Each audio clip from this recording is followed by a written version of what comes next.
Raise your hand now if you won't make that pledge tonight. Mr. Trump. So, Mr. Trump, to be clear, you're standing on a Republican primary debate. I fully understand. The place where the RNC will give the nominee the nod. I fully understand. And that experts say an independent run would almost certainly hand the race over to Democrats and likely another Clinton. You can't say tonight that you can make that pledge. You've called women you don't like fat pigs, dogs, slobs, and disgusting animals. Your Twitter account... Only Rosie O'Donnell.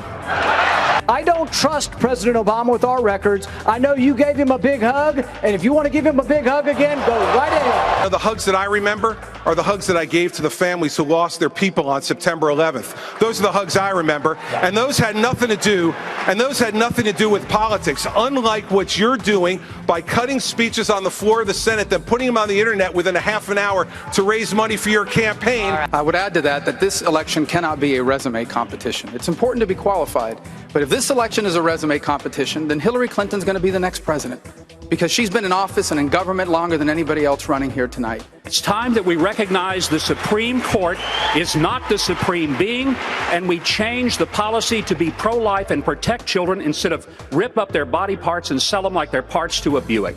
We need to take lessons from Donald Trump if we're really gonna learn it. Hey, here's the thing about Donald Trump. Donald Trump's hitting a nerve in this country. He is. He's hitting a nerve. People are frustrated. They're fed up. They don't think the government is working for them.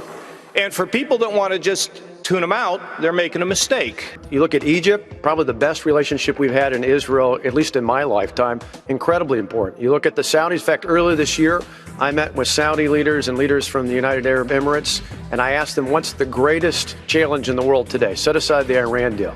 They said it's the disengagement of America. We are leading from behind under the Obama-Clinton doctrine. America's a great country. We need to stand up and start leading again. And we'd have allies not just in Israel, but throughout the Persian Gulf.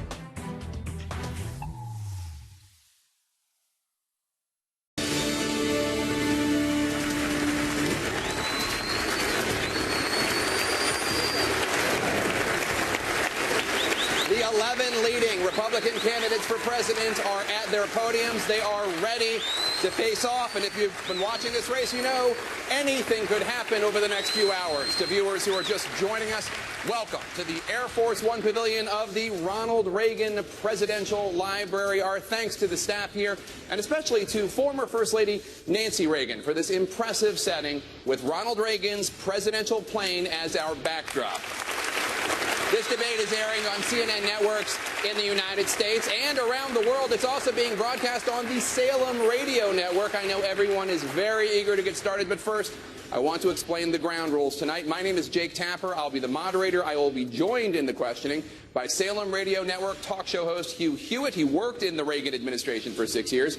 And by CNN's chief political correspondent, Dana Bash. I will ask follow-up questions. I will attempt to guide the discussion.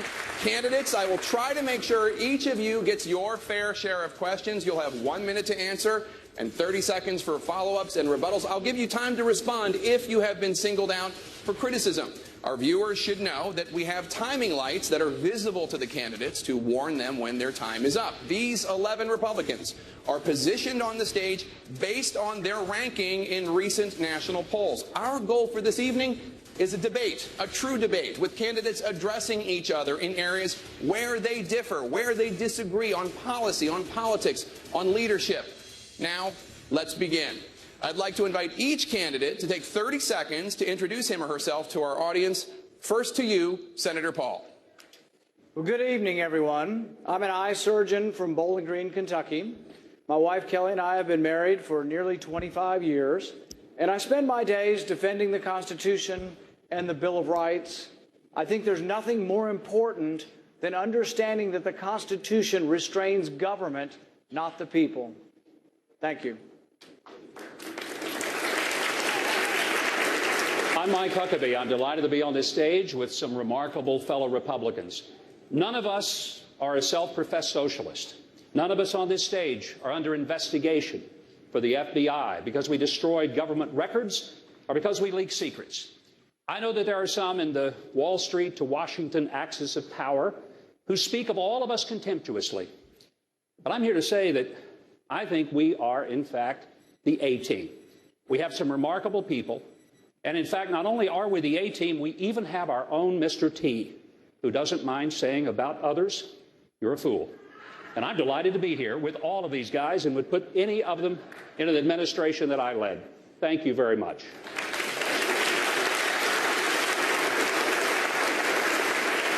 Thank you. My name is Marco Rubio. I'm from Florida. My wife, Jeanette, and I are the proud parent. We've been married 17 years, and we're the proud parents of 4 children, 2 of whom were able to join us here this evening. I'm honored to be here at the Reagan Library, at a place that honors the legacy of a man who inspired not just my interest in public service, but also our love for country. And I'm also aware that California has a drought, and so that's why I made sure I brought my own water. Senator Cruz? I'm Ted Cruz. I'm the son of an Irish-Italian mom and a Cuban immigrant dad who fled oppression and came to America seeking freedom. I'm a husband to my best friend, Heidi, who's here tonight. I'm a dad to 2 little girls who are the loves of my life, Caroline and Catherine.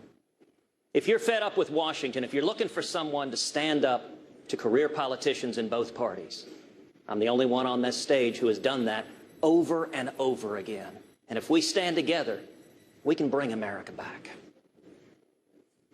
Hi, I'm Ben Carson, and I'm a retired pediatric neurosurgeon. I'm here with my wife, Candy, of 40 years, and 2 of my sons and their wives. I stress the pediatric part of my career because the reason that I've gotten involved in this race is because I'm very concerned about the future of our children. And the direction of our country is one that does not portend well unless we, the people, intervene and retake our rightful place at the pinnacle.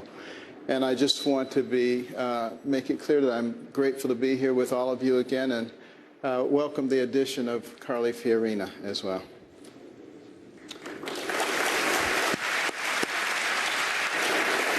I'm Donald Trump.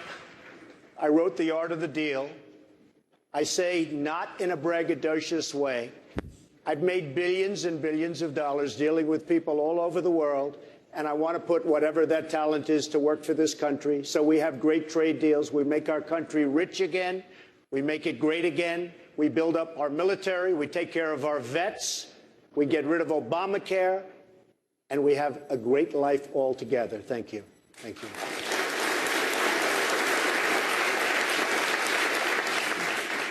I'm Jeb Bush, and I believe America is on the verge of its greatest century, and I'm ready to lead. I'm a committed conservative reformer that cut taxes, that balanced budgets, that took on the special interests in Florida, and we won. I look forward to talking tonight about how we can fix a broken Washington, D.C., and create an environment where people can rise up again in this great country. Thank you.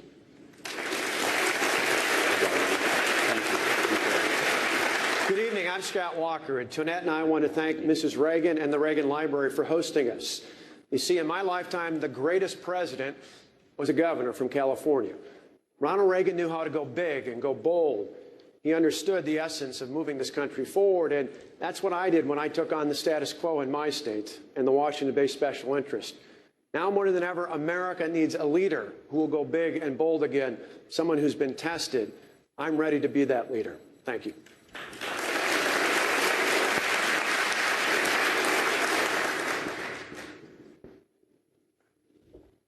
Good evening. My story, from secretary to CEO, is only possible in this nation and proves that every one of us has potential. My husband, Frank, of 30 years, started out driving a tow truck for a family-owned auto body shop. We have come to a pivotal point in our nation's history where this nation's possibilities and potential are being crushed by a government grown so big, so powerful, so inept, so corrupt, and a political class that refuses to do anything about it. I am prepared to lead the resurgence of this great nation.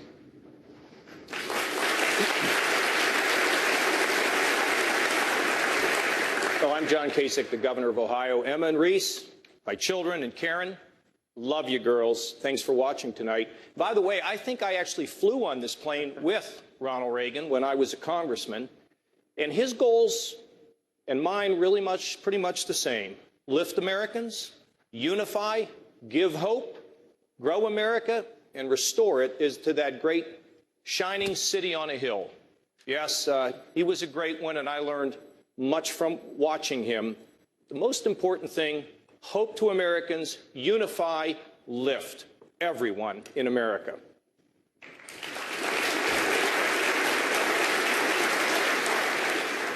Hi, my name is Chris Christie, and I'd like you to take the camera off me and put it on the audience, because I'd like to ask all of you, how many of you, raise your hand, believe that in today's Barack Obama America, your children will have a better life than you've had?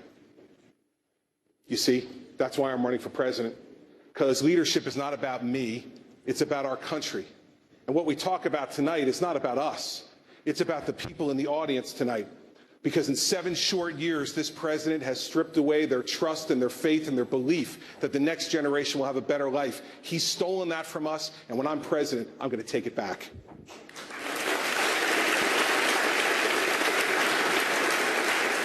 Thank you, one and all, for being here. There are many important policy issues facing our nation. We're going to get to many of them tonight, but I do want to start off with some current events in the news and also some of the comments that candidates have recently made on the campaign trail. Ms. Fiorina, I want to start with you. Fellow Republican candidate and Louisiana Governor Bobby Jindal has suggested that your party's frontrunner, Mr. Donald Trump, would be dangerous as president. He said he wouldn't want, quote, such a hothead with his finger on the nuclear codes. You as well have raised concerns about Mr. Trump's temperament. You've dismissed him as an entertainer. Would you feel comfortable with Donald Trump's finger on the nuclear codes? You know, I think Mr. Trump is a wonderful entertainer. He's been terrific at that business. I also think that one of the benefits of a presidential campaign is the character and capability, judgment and temperament of every single one of us is revealed over time and under pressure. All of us will be revealed over time and under pressure. I look forward to a long race. You didn't answer my question. Would you feel comfortable with Donald Trump's finger on the nuclear codes? It's an issue that one of your fellow candidates has raised. That's not for me to answer. It is for the voters of this country to answer. And I have a lot of faith in the common sense and good judgment of the voters of the United States of America. Mr. Trump? Well, first of all, Rand Paul shouldn't even be on this stage. He's number 11. He's got 1% in the polls, and how he got up here, there's far too many people. Anyway, as far as temperament, and we all know that, as far as temperament, I think I have a great temperament. I built a phenomenal business with incredible, iconic assets, one of the really, truly great real estate businesses. And I may be an entertainer because I've had tremendous success with #1 bestsellers all over the place, with The Apprentice and everything else I've done.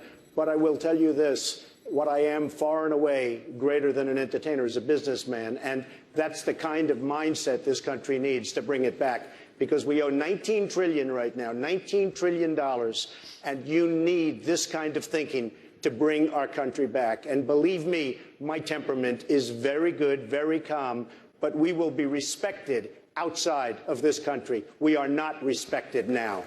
Senator Paul, your name has been invoked. I kind of have to laugh when I think, sounds like a non sequitur. He was asked whether or not he would be capable and it would be in good hands to be in charge of the nuclear weapons, and all of a sudden there's a sideways attack at me. I think that really goes to the judgment. Do we want someone with that kind of character, that kind of careless language to be negotiating with Putin? Do we want someone like that to be negotiating with Iran? I think really there's a sophomoric quality that is entertaining about Mr. Trump. But I am worried. I'm very concerned about having him in charge of the nuclear weapons, because I think his response, his visceral response to attack people on their appearance, short, tall, fat, ugly, my goodness, that happened in junior high. Are we not way above that? And would we not all be worried to have someone like that in charge of the nuclear arsenal? Mr. Trump? I never attacked him on his look, and believe me, there's plenty of subject matter right there that I can. Oh my! I want to give Mr. Trump. Mr. Trump, I want to give you another chance. Mr. Trump, I want to give you a chance to respond to something that your rival to your left, Governor Bush, said. Governor Bush told me last week, when I read him the quote from Governor Jindal, that he agrees you're not a serious candidate. Tell Governor Bush why you are a serious candidate and what your qualifications are to be commander-in-chief. I've actually been in politics all my life, although I've been on that side as opposed to this side. I'm now a politician for about 3 months. Obviously, I'm doing pretty well. I'm #1 in every polls by a lot. But the qualification is that I've dealt with people all over the world, been successful all over the world. Everything I've done virtually has been a tremendous success. When markets changed, when things turned, I heard Governor Pataki, who, by the way, was a failed governor in New York, a very seriously failed. He wouldn't be elected dog catcher right now. I heard what he had to say. And I will tell you this, Atlantic City, I made a tremendous amount of money in Atlantic City. I left 7 years ago. I've gotten great credit for my timing, and that's what I'm all about. I'm a businessman, did really well, and Jeb, what I want to do is put that ability into this country to make our country rich again. And I can do that, and I'm not sure that anybody else in the group will be able to do that. Governor Bush, would you be comfortable with Donald Trump's finger on the nuclear codes? I think the voters will make that determination, but what I know to be true is that the next president of the United States is going to have to fix an extraordinarily difficult situation. This administration, with President Obama and Hillary Clinton, has created insecurity, the likes of which we never would have imagined. There's not a place in the world where we're better off today than 6.5 years ago. And that requires a steadiness. That requires an understanding of how the world works. That requires an understanding and appreciation of American leadership in the world. You can't just, talk about this stuff and insult leaders around the world and expect a good result. You have to do this with a steady hand, and I believe I have those skills. Jake, this is what's wrong with this debate. We're not talking about real issues. And Mr. Trump, we don't need an apprentice in the White House. We don't need an apprentice in the White House. We have one right now. He told us all the things we wanted to hear back in 2008. We don't know who you are or where you're going. We need someone who can actually get the job done. And you talked about business. Well, in Wisconsin, in Wisconsin, you're losing $2.2 billion right now. You're using the talking Mr. Trump, you're using the talking points of the Democrats. And as we all know, that failed 3 times in 4.5 years when I got elected, because it is working. We balanced the budget. You want to talk about balanced budgets? You took 4 major projects into bankruptcy over and over and over again. You can't take America into bankruptcy. That's what's wrong with the politicians in Washington right now. They think we can take the country into bankruptcy. Every major business leader has used I never went bankrupt, by the way, as you know, everybody knows. But out of hundreds of companies, hundreds of deals, I've used the law 4 times, made a tremendous thing. I'm in business. I did a very good job. But I will say this, and people are very, very impressed with what I've done, the business people. But when the folks of Iowa found out the true facts of the job that you've done in Wisconsin, all of a sudden you tubed. He was #1. Now he's number 6 or 7 in the poll. So, look, we brought it out. You were supposed to make $1 billion in the state. You lost 2.2. You have right now a huge budget deficit. That's not a Democratic point. That's a point. That's a fact. And when the people of Iowa found that out, I went to #1, and you went down the tubes. Nice comeback. Nice comeback. Because this is an issue that's important in this race. Just because he says it doesn't make it true. The facts are the facts. We bounced a $3.6 billion budget. Liar.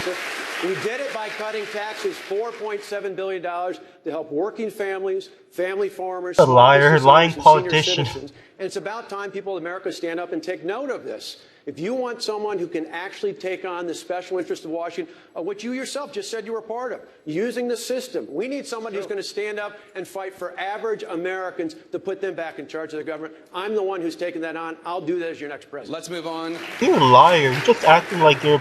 A phenomenon going on in the race right now is that the political...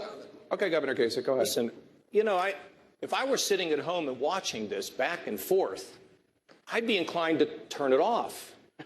I mean, people at home want to know, across this country, they want to know what we're going to do to fix this place, how we're going to balance a budget, how we're going to create more economic growth, how we're going to pay down the debt, what we're going to do to strengthen the military. So we've just spent 10 minutes here. We have a lot of issues coming up, But wait a minute, with a lot of ad hominem. Now, I know that it may be buzzing out there, but I think it's important we get to the issues, because that's what the people want, and they don't want all this fighting. Well, a phenomenon going on in this race is that the political outsiders in the race, Dr. Carson, Donald Trump, Carly Fiorina, all together have majority support in the polls. Governor Christie, I want to ask you about something that Dr. Carson said the other day. Dr. Carson said campaigning is easier for him because he's not a politician. He can just tell the truth, therefore, while politicians, quote, have their finger in the air to see and do what is politically expedient. Governor Christie, tell Dr. Carson, is that a fair description of you? Well, I know Ben doesn't think that about me. I'm sure he was talking about one of the other guys, not me. And as far as being an outsider is concerned, let me tell you this, Jake. I am a Republican in New Jersey. I wake up every morning as an outsider. I wake up every morning with a Democratic legislature who's trying to beat my head in and fight me because I'm trying to bring conservative change to a state that needed it desperately. And so everyone can talk up here about their credentials, but the bottom line is every morning I get up, I vetoed 400 bills from a crazy liberal Democratic legislature. Not one of them has been overridden. I vetoed more tax increases than any governor in American history, according to Americans for Tax Reform. What folks want in this country is somebody to go down there and get the job done. And that's exactly what I'll do. So I know this much, that what the American people want to hire right now is somebody who believes in them and believes that they are the ones who can fix our country. I will be the vessel through which they can fix this country. But it's not about me. It's about all of you and getting this government off your back and out of your way and letting you succeed. So I know that Ben wasn't talking about me. Look at him smiling at me right now. I know Ben didn't mean it about me. Thank you, Governor Christie. One of these other guys, I'm sure. Dr. Carson, who were you thinking about on this stage when you said that? And be honest, Ben. And be more honest. broadly, is experience in government not important for a president to have? Typically, politicians do things that are politically expedient, and they are looking for whatever their particular goal is. That is not the reason that I have gotten into this thing.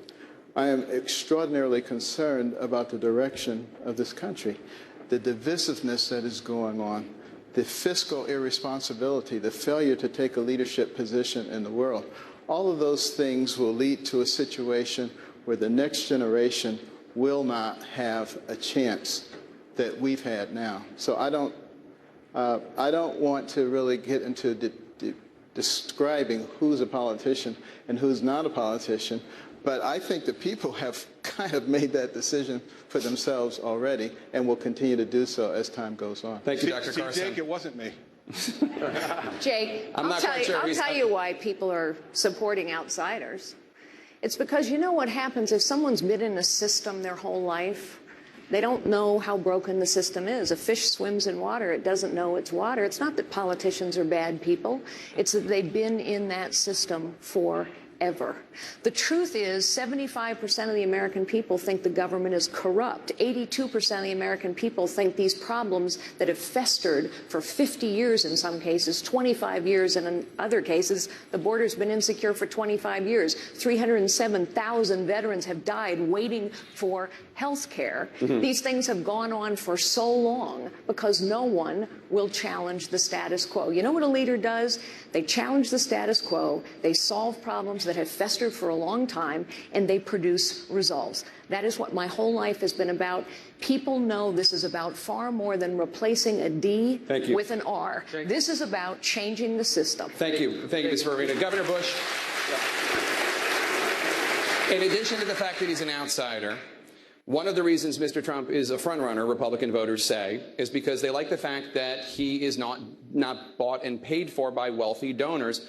Mr. Trump has repeatedly said that the $100 million you've raised for your campaign makes you a puppet for your donors. Are you? No, absolutely not. People are supporting me because I have a proven record of conservative leadership, where I cut taxes $19 billion over 8 years. We shrunk the state government workforce. We created a climate that led the nation in job growth 7 out of 8 years. We were one of 2 states to go to AAA bond rating. People know that we need principle-centered leadership, a disruptor to go to Washington, D.C. The one guy that had some special interest that I know of that tried to get me to change my views on something that was generous and gave me money was Donald Trump. He wanted casino gambling in Florida. I didn't want Yes, you did. Totally false. You wanted it, and you didn't get it because I was opposed to casino gambling before, during, and after. And that's not, I'm not going to be bought by anybody. I promise, if I wanted it, I would have gotten it. No way, Ben. Believe me. Nope. I know my people. Not even possible. I know my people. Is there anything else you want to say about this? No, I just will tell you that, Jeb made the statement. I'm not only referring to him. A lot of money was raised by a lot of different people that are standing up here. And the donors, the special interests, the lobbyists have very strong power over these people. I'm spending all of my money. I'm not getting any. I turned down so much. I could have right now from special interests and donors, I could have double and triple what he's got. I've turned it down. I've turned down last week $5 million from somebody.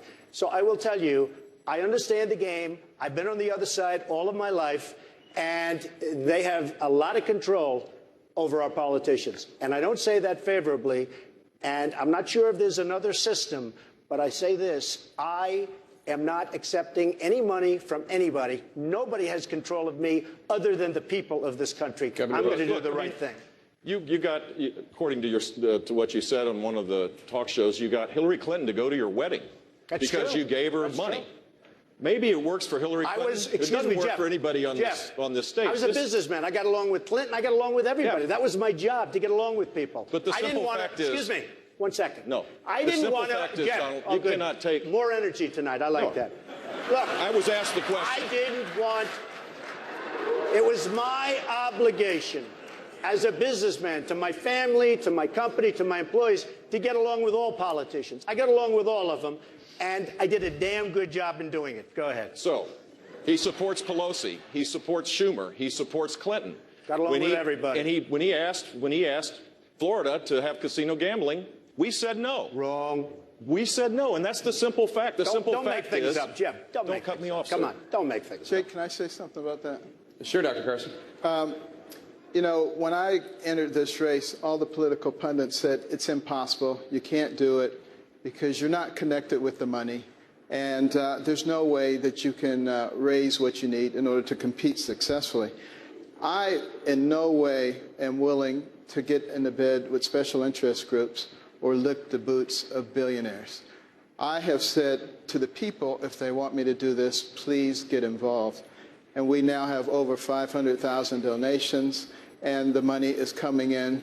But the pundits forgot about one thing, and that is the people, and they are really in charge. Thank you, Dr. Carson. Let's move to Russia, if we could. Russia is sending troops and tanks into Syria right now to prop up a U.S. enemy, Bashar al-Assad. President Obama's incoming top general says, quote, Russia presents the greatest threat to our national security. Mr. Trump, you say you can do business with President Vladimir Putin. You say you will get along, quote, very well. What would you do right now, if you were president, to get the Russians out of Syria? All right, so number one, they have to respect you. He has absolutely no respect for President Obama. Zero. Syria is a mess. You look at what's going on with ISIS in there. Now think of this. We're fighting ISIS. ISIS wants to fight Syria. Why are we fighting ISIS in Syria? Let them fight each other and pick up the remnants. I would talk to him. I would get along with him. I believe, and I may be wrong, in which case I'd probably have to take a different path, but I would get along with a lot of the world leaders that this country is not getting along with. We don't get along with China. We don't get along with the heads of Mexico. We don't get along with anybody. And yet at the same time, they rip us left and right. They take advantage of us economically and every other way. We get along with nobody. I will get along, I think, with Putin, and I will get along with others. And we will have a much more stable world. So just to clarify, the only answer I heard to the question I asked is that you would reach out to Vladimir Putin and you would do what? I believe that I will get along. We will do, between that, Ukraine, all of the other problems, we won't have the kind of problems that our country has right now with Russia and many other nations. Senator Rubio, you've taken a very different approach to the question of Russia. You've called Vladimir Putin a, quote, gangster. Why would President Rubio's approach be more effective than President Trump's? Well, first of all, I have an understanding of exactly what it is Russia and Putin are doing, and it's pretty straightforward. He wants to reposition Russia once again as a geopolitical force. He himself said that the destruction of the Soviet Union, the fall of the Soviet Union, was the greatest geopolitical catastrophe of the 20th century. And now he's trying to reverse that. He's trying to destroy NATO. And this is what this is a part of. He is exploiting a vacuum that this administration has left in the Middle East. Here's what you're going to see in the next few weeks. The Russians will begin to fly combat missions in that region, not just targeting ISIS, but in order to prop up Assad. He will also then turn to other countries in the region and say, America is no longer a reliable ally, Egypt. America is no longer a reliable ally, Saudi Arabia. Begin to rely on us. What he is doing is he is trying to replace us as the single most important power broker in the Middle East, and this president is allowing it. That is what is happening in the Middle East. That's what's happening with Russia and every region. I want to bring in Carly Fiorina.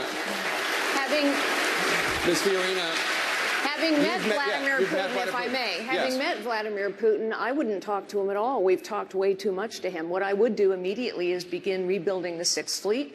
I would begin rebuilding the missile defense program in Poland. I would conduct regular, aggressive military exercises in the Baltic states. I'd probably send a few thousand more troops into Germany. Vladimir Putin would get the message. By the way, the reason it is so critically important that every one of us know General Soleimani's name is because Russia is in Syria right now because the head of the Quds force traveled to Russia and talked Vladimir Putin into aligning themselves with Iran and Syria to prop up Bashar al-Assad. Russia is a bad actor, but Vladimir Putin is someone we should not talk to because the only way he will stop is to sense strength and resolve on the other side, and we have all of that within our control. We could rebuild the Sixth Fleet. I will. We haven't. We could rebuild the missile defense program. We haven't. I will. We could also, to Senator Rubio's point, give the Egyptians what they've asked for, which is intelligence. We could give the Jordanians what they've asked for,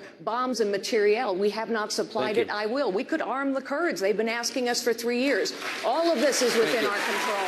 Thank you, Ms. Fiorina. While you brought up the subject of General Soleimani of the Quds forces from Iran, the next president, no matter who he or she may be, will inherit President Obama's Iran deal. Senator Cruz, Governor Kasich says that anyone who is promising to rip up the Iran deal on day one, as you have promised to do, is, quote, inexperienced and, quote, playing to a crowd. Respond to Governor Kasich, please. Well, let me tell you, Jake, the single biggest national security threat facing America right now is the threat of a nuclear Iran. We've seen 6.5 years of President Obama leading from behind. Weakness is provocative, and this Iranian nuclear deal is nothing short of catastrophic. This deal on its face will send over $100 billion to the Ayatollah Khamenei, making the Obama administration the world's leading financier of radical Islamic terrorism. This deal abandons 4 American hostages in Iran, and this deal will only accelerate Iran's acquiring nuclear weapons. You better believe it. If I am elected president on the very first day in office, I will rip to shreds this catastrophic Iranian nuclear deal. Why is that not, as Governor Kasich says, playing to the crowd and an example of you being inexperienced? Well, let's be clear when it comes to experience. What President Obama wants to do is he's run to the United Nations, and he wants to use the United Nations to bind the United States and take away our sovereignty. Well, I spent 5.5 years as the Solicitor General of Texas, the lead lawyer for the state in front of the U.S. Supreme Court. And I went in front of the Supreme Court and took on the World Court in the United Nations in a case called Medellin versus Texas. And we won an historic victory, saying the World Court in the UN has no power to bind the United States, and no president of the United States, Republican or Democrat, has the authority to give away our sovereignty. And so if there's anyone up here who would be bound by this catastrophic deal with Iran, they're giving up the core responsibility of commander-in-chief, and as president, I would never do that. Governor Kasich, did Senator Cruz just play to the crowd? Let me just say this. First of all, I think it's a bad agreement. I would never have done it. But, you know, a lot of our problems in the world today is that we don't have the relationship with our allies. If we want to go everywhere alone, we will not have the strength as if we can rebuild our relationships with our allies. Now, this agreement, we don't know what's going to happen in 18 months. I served on the Defense Committee for 18 years. I've seen lots of issues in foreign affairs and in terms of global politics. You have to be steady. Now, if they cheat, we slap the sanctions back on. If they help Hamas and Hezbollah, we slap the sanctions back on. And if we find out that they may be developing a nuclear weapon, then the military option is on the table. We are stronger when we work with the Western civilization, our friends in Europe, and just doing it on our own, I don't think is the right policy. Thank you, Governor Kasich. I want to go to Senator Paul. I want to go to Senator Paul. Senator Paul, the White House is rolling out the red carpet next week for the president of China, President Xi. Governor Walker says that President Obama should cancel the state dinner because of China's currency manipulation and because of China's alleged cyber attacks against the United States. Is Governor Walker right? I think this goes back to essentially what we've been saying for the last 2 or 3 questions. Carly Fiorina also said, we're not going to talk with Putin. Well, think if Reagan had said that during the Cold War. We continued to talk with the Russians throughout the Cold War, which is much more significant than where we are now. Should we continue to talk with Iran? Yes. Should we cut up the agreement immediately? That's absurd. Wouldn't you want to know if they've complied? Now, I'm going to vote against the agreement because I don't think there's significant leverage. But it doesn't mean that I would immediately not look at the agreement and cut it up without looking to see whether Iran is complying. The same goes with China. I don't think we need to be rash. I don't think we need to be reckless. And I think we need to leave lines of communication open. Often we talk about whether we should be engaged in the world or disengaged in the world. And I think this is an example of some who want to isolate us, actually, and not be engaged. We do need to be engaged with Russia. It doesn't mean we give them a free pass or China a free pass, but to be engaged means to continue to talk. We did throughout the Cold War, and it'd be a big mistake not to do it. Governor Walker, Senator Paul seemed to suggest that canceling the state dinner would be rash and reckless. You know, two parts to that. One on China, one back for a second on Iran. When it comes to China, why would we be giving an official state visit to a country that's been involved in a massive cyber attack against the United States? That's not just a visit. That's a 21-gun salute in the South Lawn of the White House. It just doesn't make any sense. If we're ever going to send a message to them, wouldn't this be the time when they issued this sort of massive attack against us? And Jake, per the question, I was one of the first ones to call for terminating the bad deal with Iran on day one. The president came after me and said I needed to bone up. You know, the president who called ISIS the JV squad said I needed to bone up. The reality is it's a bad deal on day one, and it's a bad deal because this president has allowed Iran to go closer and closer. I'd love to play cards with this guy because Barack Obama folds on everything with Iran. We need a leader who's going to stand up and actually show some teeth. Governor Bush, your father was the chief diplomatic envoy to China back when Nixon opened relations to China. Is Scott Walker's approach the right one, canceling the state dinner? No, I don't think so, but we need to be strong against China. We should use offensive tactics as it relates to cybersecurity to send a deterrent signal to China. There should be stiffer sanctions than what President Obama has proposed.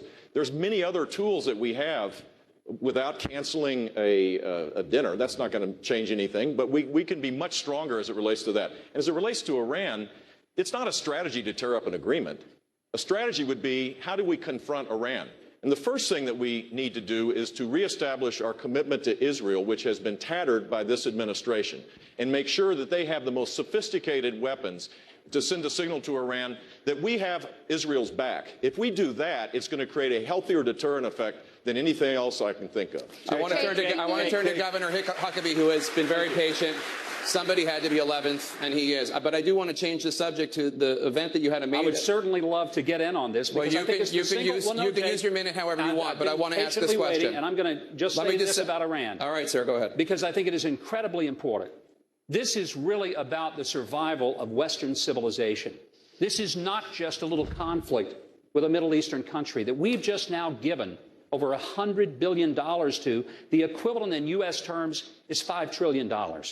This threatens Israel immediately. This threatens the entire Middle East, but it threatens the United States of America. And we can't treat a nuclear Iranian government as if it is just some government that would like to have some power.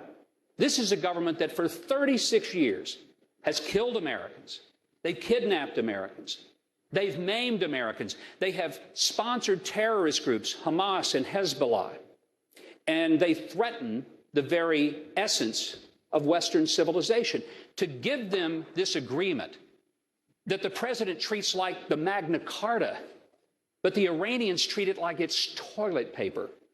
And we must simply make it very clear that the next president, one of us on this stage, will absolutely not honor that agreement and will destroy it and will be tough with Iran, because otherwise we put every person in this world in a very dangerous place. Jake, okay. I'd like to... We're going to turn now to Hugh Hewitt from Salem Radio Network. Thank you, Jake. Mr. Trump, yes. 2 years ago, President Obama drew a red line that the Syrian dictator Bashar Assad crossed. President Obama threatened to strike. He did not. His knees buckled. We now have 4 million refugees. Syria is a living hell. And he turned to the Congress for the authority to back him up. You have 3 senators to your right who said no.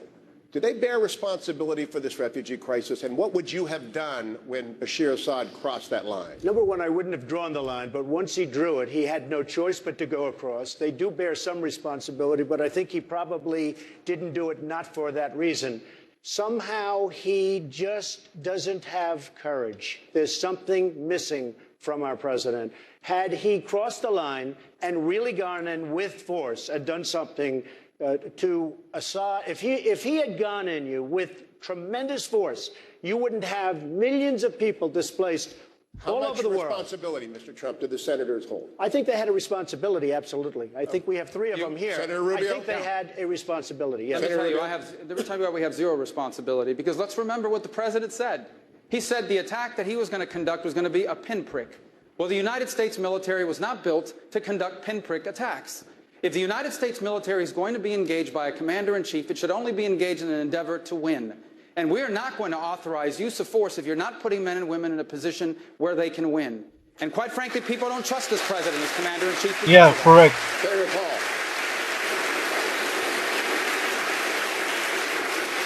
I think this gets to the point of wisdom on when we should intervene and when we shouldn't. Had we bombed Assad at the time, like President Obama wanted, like Hillary Clinton wanted, and like many Republicans wanted, I think ISIS would be in Damascus today. I think ISIS would be in charge of Syria had we bombed Assad. Sometimes both sides of a civil war are evil, and sometimes intervention makes us less safe. This is the real debate we have to have in the Middle East. Every time we've toppled a secular dictator, we've gotten chaos, the rise of radical Islam, and we're more at risk. So I think we need to think before we act and know that most interventions, if not a lot of them in the Middle East, have actually backfired on us. Thank you, Senator Paul. I want to turn now to my colleague, Dana Bash. Hold on a second. Jake, he asked me as well. I'd like to actually go ahead, sir. That would be fair. You're right. Respond to You're right. You're the third senator. I think I'm the first senator. The number one test for use of military force should be the vital national security interest of the United States. The reason why I opposed President Obama bombing Syria is because he couldn't answer the question, what do you do if chemical weapons end up in the hands of radical Islamic terrorists like al-Nusra, like al-Qaeda, like ISIS? Now, I also want to respond to several of the folks up here who said we should trust this Iranian deal and see if the Iranians will comply. Anyone who's paying attention to what Khamenei says knows that they will not comply. There's a reason Khamenei refers to Israel as the little Satan, and America is the great Satan. In the middle of negotiating this treaty, Khamenei led the assembled masses in chanting death to America. I'm reminded of a great editorial cartoon.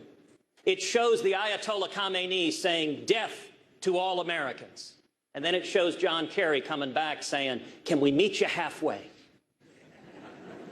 We need a commander-in-chief who will stand up and protect this country. And I'll tell you, I can't wait to stand on that debate stage with Hillary Clinton and to make abundantly clear, if you vote for Hillary, you are voting for the Ayatollah Khamenei to possess a nuclear weapon. And if you elect me as president, under no circumstances will a theocratic Ayatollah who chants death to America ever be allowed to acquire a nuclear weapon. Thank you, Senator Cruz. Jake, I want to. We're going to go to Dana Bash. I want to say something about what the senator just said. And then it'll be my turn. Let me suggest to you, we believe that we operate better in the world when our allies work with us. President Bush did it in the Gulf War. We work better when we are unified. Secondly, nobody's trusting Iran. They violate the deal. We put on the sanctions, and we have the high moral ground to talk to our allies in Europe to get them to go with us. If they don't go with us, we slap the sanctions on anyway. If they fund these radical groups that threaten Israel and all of the West, then we should rip up the deal and put the sanctions back on. And let me make it clear. If we think they're getting close to developing a nuclear weapon and we get that information, you better believe that I would do everything in my power as the commander-in-chief to stop them having a nuclear weapon. We can have it, and we can have our allies, and we can be strong as a country, and we can project across this globe with unity, not just doing it alone. That is not what gets us where we want to get as a nation. Senator Cruz. Jake, there is no more important topic in 2016 than this topic right here. And I've listened to several folks saying, well, gosh, if they cheat, we'll act. We won't know. Under this agreement, there are several facilities in Iran they designate as military facilities that are off limit altogether. Beyond that, The other facilities, we give them 24 days notice before inspecting them. That is designed to allow them to hide the evidence. And most astonishingly, this agreement trusts the Iranians to inspect themselves. That makes no sense whatsoever. And let me note, President Obama is violating federal law by not handing over the side deals, and we ought to see the United States Congress stand up together and say, hand over this treaty and protect this country. Thank you, Senator. I want to turn back to Governor Huckabee. Governor Huckabee, last week you held a rally for a county clerk in Kentucky who was jailed for refusing to issue marriage licenses to same-sex couples, as I don't need to tell you. You've called what happened to Kim Davis, that clerk, an example of the criminalization of Christianity. There are several people on the stage who disagree with you. Governor Bush, for example, says that that clerk is sworn to uphold the law. Is Governor Bush on the wrong side of the criminalization of Christianity? No, I don't think he's on the wrong side of such an issue. Jeb is a friend. I'm not up here to fight with Jeb or to fight with anybody else. But I am here to fight for somebody who is a county clerk elected under the Kentucky Constitution that 75% of the people of that state had voted for, that said that marriage was between a man and a woman. The Supreme Court, in a very, very divided decision, decided out of thin air that they were just going to redefine marriage. It's a decision that the other justices in dissent said they didn't have, and there wasn't a constitutional shred of capacity for them to do it. I thought that everybody here passed ninth grade civics. The courts cannot legislate. It's what Roberts said. But heck, it's what we learned in civics. The courts can't make a law. They can interpret one. They can review one. They can't implement it. They can't force it.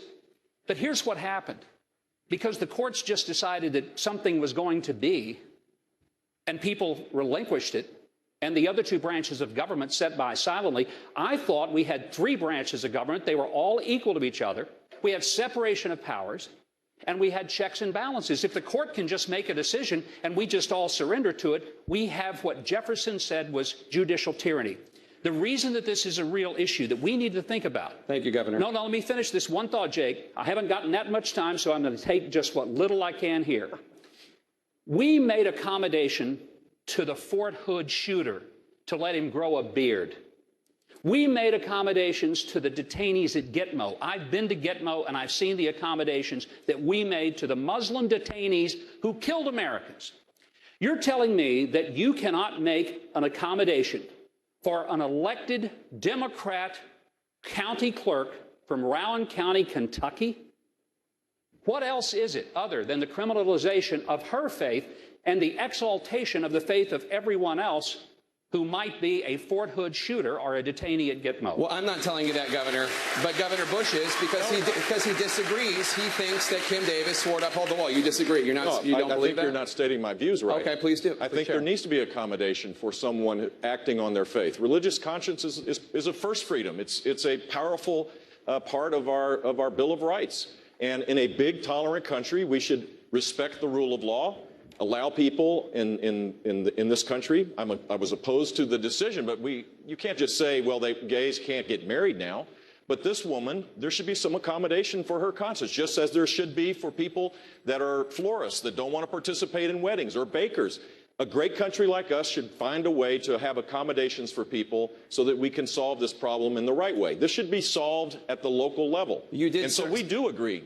Mike, I was Governor, you said, Mr. Tepper here. Governor, you said, quote, she is sworn to uphold the law. She is, and so if she, based on conscience, can't sign that marriage license, then there should be someone in her office to be able to do it. And if the law needs to be changed in the state of Kentucky, which is what she's advocating, it should be changed. Let me go to my colleague Dana Bash, who has a question.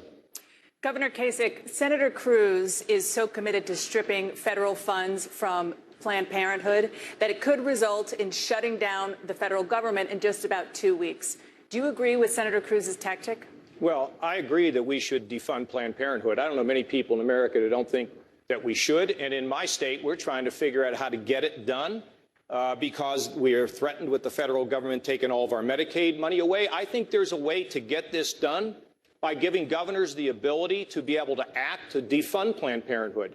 But when it comes to closing down the federal government, we got to be very careful about that. When we shut the government down, if we have a chance of success and it's a great principle, yes, the President of the United States is not going to sign this. And all we're going to do is shut the government down, and then we're going to open it up, and American people are going to shake their heads and say, what's the story with these Republicans? So I think there is a way to get to cutting off the funding for Planned Parenthood.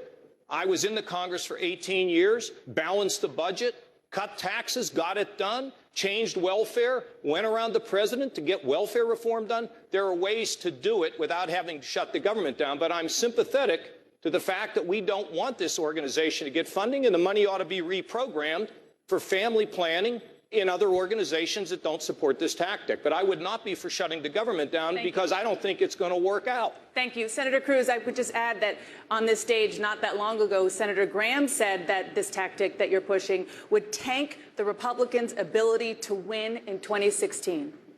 Well, let me tell you, Dan, number one, I'm proud to stand for life. These Planned Parenthood videos are horrifying. I would encourage every American to watch these videos. See senior Planned Parenthood officials callously, heartlessly bartering and selling the body parts of human beings.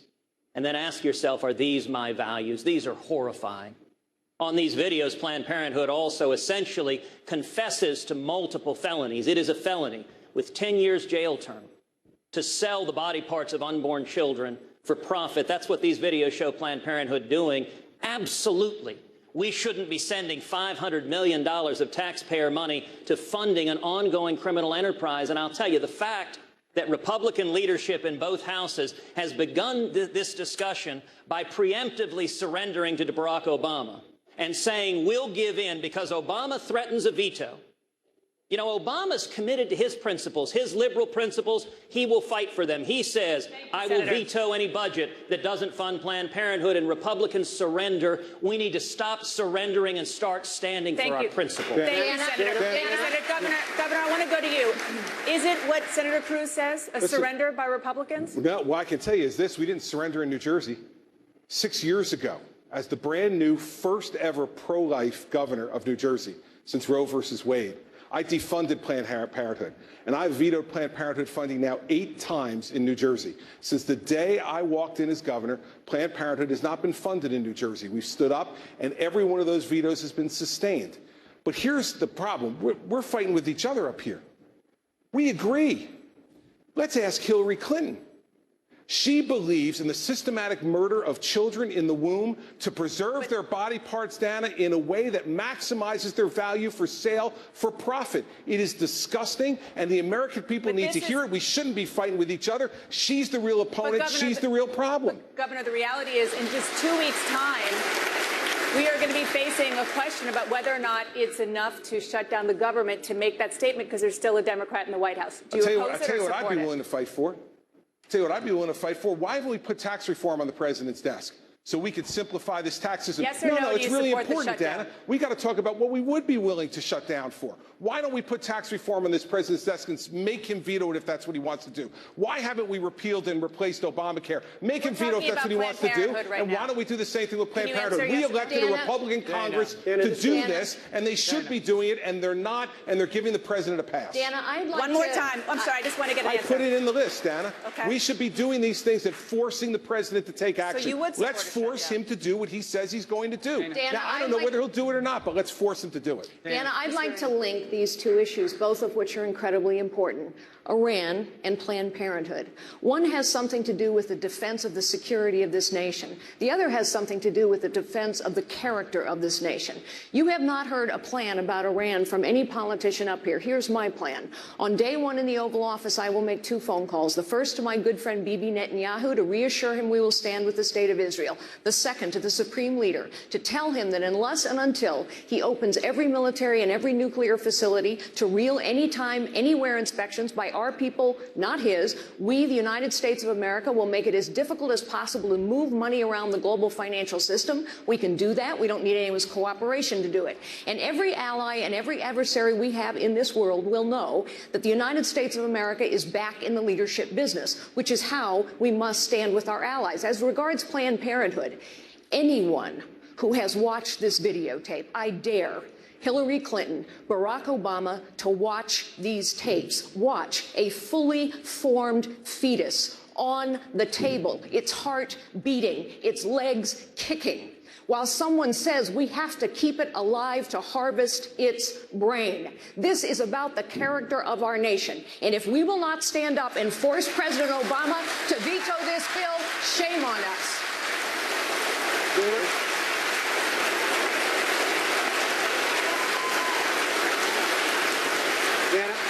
I want to continue on the subject. Governor Bush, you recently said while discussing Planned Parenthood, quote, "You're not sure we need $500 million for women's health issues." Now, you since said that you misspoke. You didn't mean to say women's health issues, but Donald Trump said that quote, that comment, which Hillary Clinton did seize upon immediately, will haunt you the same way Mitt Romney's 47% video haunted him. Tell Donald Trump why he's wrong. Well, he's wrong on a lot of things, but on this he's wrong because I'm the most pro-life governor on this stage. I got to act on my core beliefs. It's part of who I am. Life is a gift from God, and from beginning to end, we need to respect it and err on the side of life. And so I defunded Planned Parenthood. We created a climate where parental notification took place. We were the only state to fund crisis pregnancy centers with state monies. We were totally focused on this, and I would bring that kind of philosophy to Washington, D.C. So here's a solution to this. Title 10 of the HHS funding, there's something that was called the Reagan Rule. It was passed in 1988. And in that rule, it was defined, and the courts approved this, that a Planned Parenthood, you couldn't separate the money between the actual abortion procedures, and there are 330,000 abortions that take place in this clinic, and their promotion of it. He interpreted it the right way. The courts ruled in his favor, and Planned Parenthood did not get funding during that time until President Clinton came in. When I'm elected president, we will restore that interpretation of Title 10, and this deal will be finished. Thank you, Governor Bush. Donald Trump, let me just the quote was, "I'm not sure we need $500 million for women's health issues." He said he misspoke. You said that that's going to haunt him. Why do you think that? I think it's a terrible statement. I think it's going to haunt him absolutely. He came back later and he said he misspoke. There was no question because I heard when he said the statement. I was watching and he said the statement and I said, wow, I can't believe it. I will take care of women. I respect women. I will take care of women. One thing we will say, and I would like to get back to the Iran situation. We're talking about Iran. The agreement was terrible. It was incompetent. I've never seen anything like it. One of the worst contracts of any kind I've ever seen. And nobody ever mentions North Korea, where you have this maniac sitting there, and he actually has nuclear weapons, and somebody better start thinking about North Korea and perhaps a couple of other places, but certainly North Korea. And Ted and I have spoken. A lot of us have spoken. We're talking about Iran. They're bad actors. Bad things are going to happen. But in the meantime, you have somebody right now in North Korea who's got nuclear weapons and who is saying almost every other week, I'm ready to use them, and we don't even mention it. Governor Bush? There are 13,000 community-based organizations that provide health services to women. 13,000 in this country. I don't believe that Planned Parenthood should get a penny from the federal government. Those organizations should get funding, just as I increased funding when I was governor of the state. That's the way you do this, is you improve the condition for people. And Donald, when I was governor, we also increased the opportunities for women. Women's income grew 3 times faster than national average when I was governor. So why did you say it? Why did you say it? I know, but why did you say it? I heard it myself. Why did you say child support? We increased child support. You said you're going to cut funding for women's health issues. You said it. Record. Yeah, except you said it. We're going to get to... Jake, just one more. There's something bigger to this. Now, I like some of the other governors here, I defunded Planned Parenthood 4.5 years ago in a blue state. But it's bigger than that. We did that in a blue state. We took the money and put it in the women's health. So we did exactly what we're talking about here. But I think the bigger issue here is we should be able to do this nationally. And this is precisely why so many Republicans are upset with Washington. They see the House and they see the Senate and say, why can't we pass this? Why can't we defund Planned Parenthood in a spending bill? Forget about the 60-vote rule. There's no reason, and the Constitution doesn't call for 60 votes. Pass it with 51 votes. Put it on the desk of the president. Thank you, Governor. And go forward and actually make a point. Thank you, this Governor. is why people are upset with Washington. We're going to get to many of these issues. We're still in the first block, believe it or not. We're going to get to many of these issues. But before we end this block, Ms. Fiorina, I do want to ask you about this. In an interview last week in Rolling Stone magazine, Donald Trump said the following about you, quote, "Look at that face. Would anyone vote for that? Can you imagine that, the face of our next president?" Mr. Trump later said he was talking about your persona, not your appearance. Please feel free to respond what you think about his persona. You know, it's interesting to me. Mr. Trump said that he heard Mr. Bush very clearly and what Mr. Bush said. I think women all over this country heard very clearly what Mr. Trump said.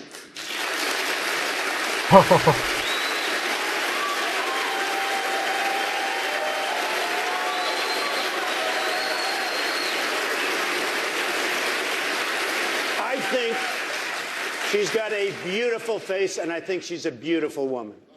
All right, on that note, in less than 2 minutes, we're going to take a very quick break. In less than 2 minutes, the most contentious issue on the campaign trail, and the candidates on the stage are split over how to handle it. That's coming up next. Please give some applause to the candidates.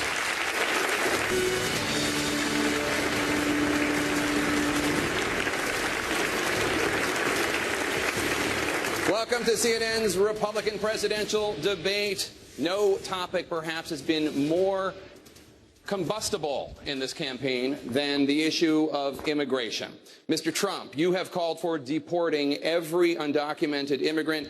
Governor Christie has said, quote, there are not enough law enforcement officers, local, county, state, and federal, combined to forcibly deport 11 to 12 million people. Tell Governor Christie how much your plan will cost and how you will get it done. Correct. First of all, I want to build a wall that works. So important, and it's a big part of it. Second of all, we have a lot of really bad dudes in this country from outside, and I think Chris knows that maybe as well as anybody. They go, if I get elected, first day, they're gone. Gangs all over the place, Chicago, Baltimore, no matter where you look.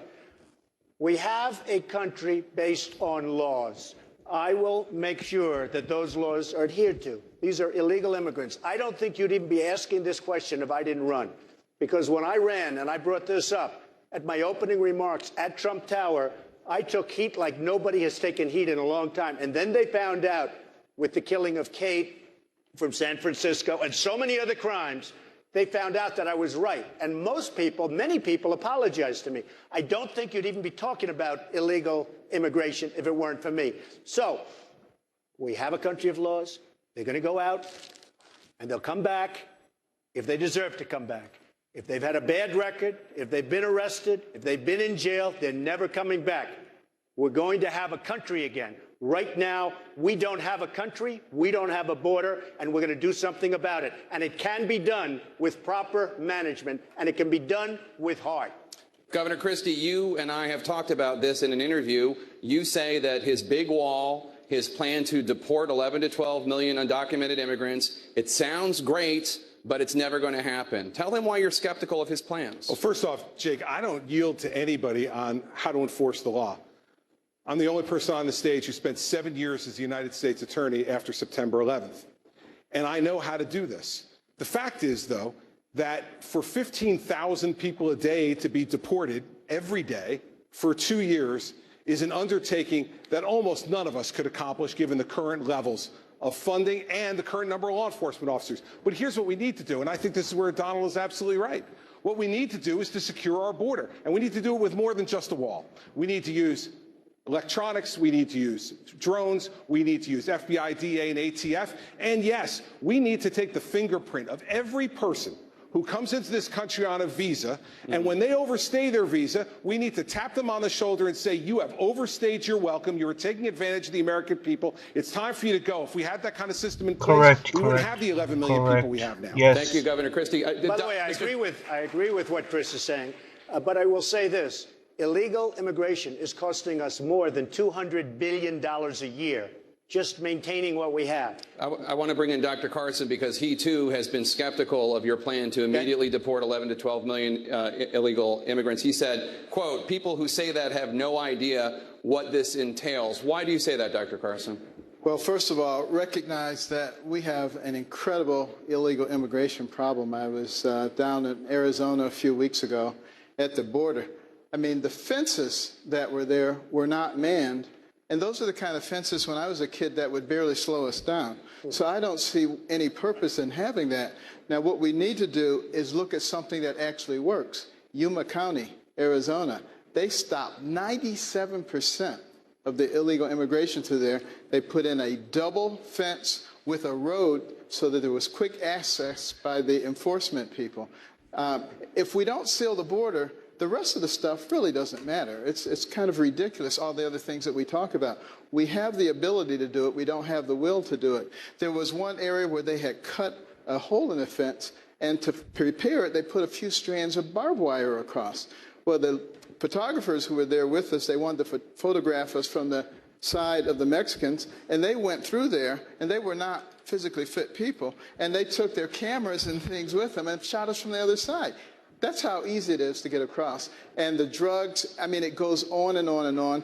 ICE tells them to release these people. 67,000 criminals released onto our property. It's ridiculous. With all due respect, Dr. Carson, you said about Donald Trump's plan to immediately deport 11 to 12 million undocumented immigrants. People who say that have no idea what this entails.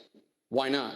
Well, I have also said if anybody knows how to do that, that I would be willing to listen. And if they can, specify exactly how that's going to be done and what the costs, and it sounds reasonable, then I think it's worth discussing. But let's continue the conversation about illegal immigration with Dana Bash. Governor Bush, Mr. Trump has suggested that your views on immigration are influenced by your Mexican-born wife. He said that, quote, if my wife were from Mexico, I think I would have a soft spot for people from Mexico. Did Mr. Trump go too far in invoking your wife? He did. He did.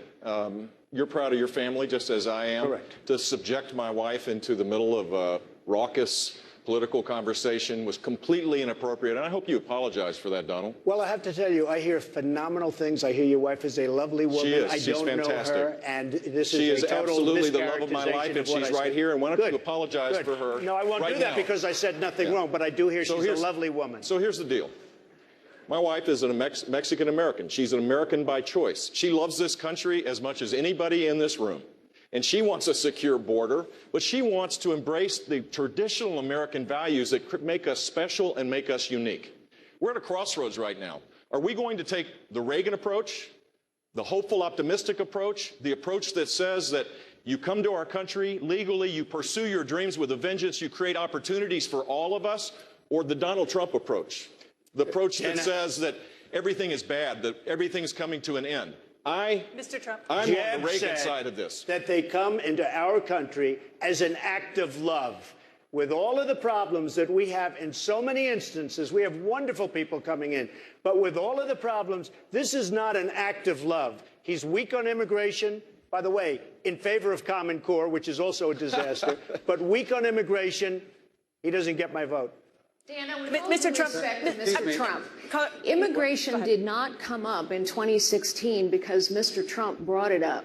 We talked about it in 2012. We talked about it in 2008. We talked about it in 2004. We have been talking about it for 25 years. This is why people are tired of politicians. We're going to come to you. I just want to get Governor Bush a chance to respond to what Mr. Trump said. Look, first of all, I wrote a book about this 4 years ago now.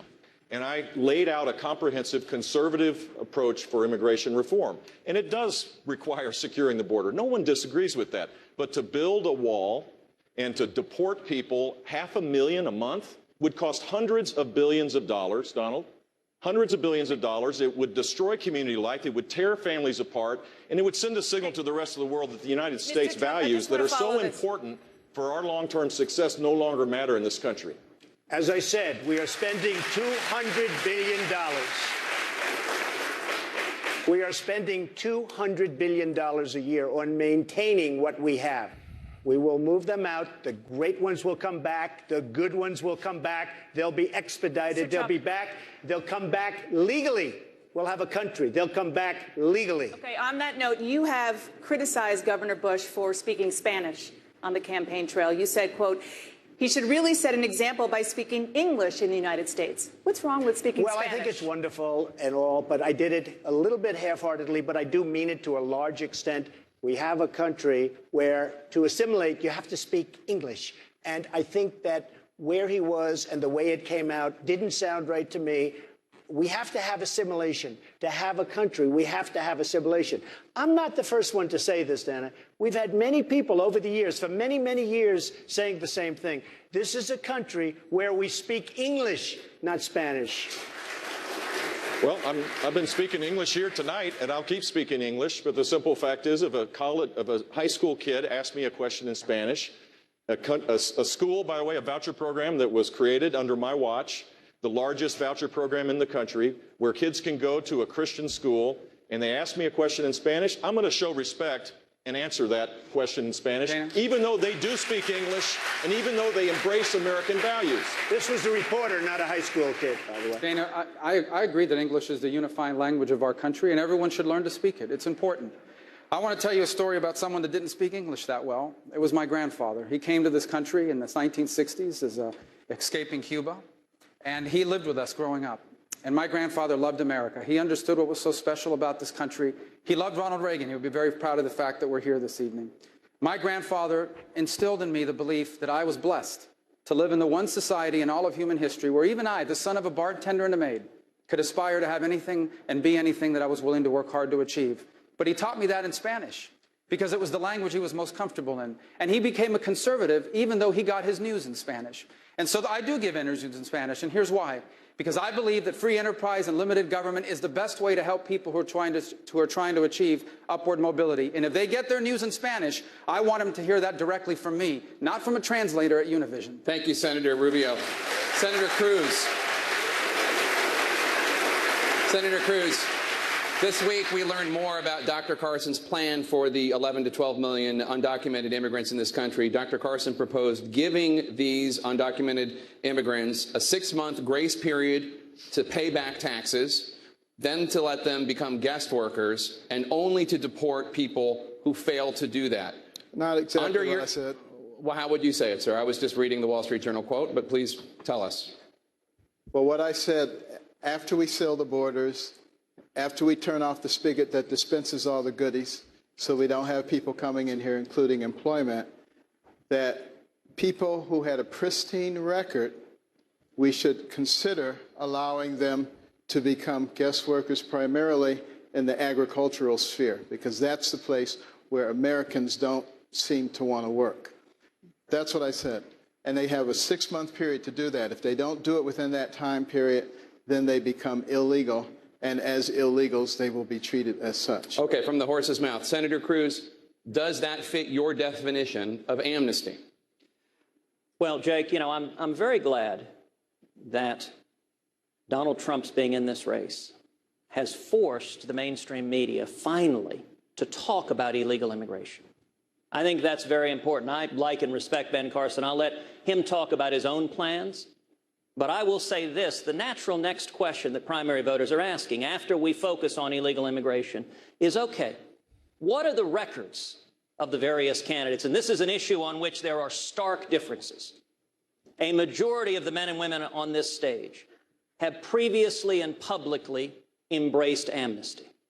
I am the only candidate on this stage who has never supported amnesty and, in fact, who helped lead the fight to stop a massive amnesty plan in 2013 when Barack Obama and Harry Reid joined the Washington Republicans in a massive amnesty plan.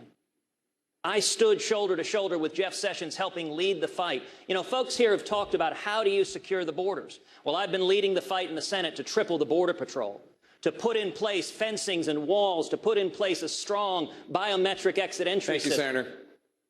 Senator Rubio, I'm not sure exactly. We'll come back to you. We'll come back to you in 1 second, sir. Yeah. But Senator Rubio, I'm not sure exactly whose plan he's saying as constitutes amnesty, but I know he has said it about your plan in the past, so I want to give you a chance to respond. Then Dr. Carson will come to you. Okay. Well, let me say that legal immigration is not an issue I read about in the newspaper. Immigration, illegal immigration, all the good aspects of immigration, and all the negative ones as well, I live with. My family's immigrants. My neighbors are all immigrants. My in-laws are all immigrants. So I've seen every aspect of it. And I can tell you America doesn't have one immigration problem. It has 3. First, despite the fact that we are the most generous country in the history of the world on allowing people to come here legally, we have people still coming illegally. Second, we have a legal immigration system that no longer works. It primarily is built on the basis of whether or not you have a relative living here instead of merit. And third, we have 11 or 12 million people, many of whom have been here for longer than a decade, who are already here illegally. And we must deal with all three of these problems. We cannot deal with all three of these problems in one massive piece of legislation. I learned that. We tried it that way. Here's the way forward. First, we must secure our border, the physical border or the wall, absolutely, but we also need to have an entry-exit tracking system. 40% of the people who come here illegally come illegally, and then they overstay the visa.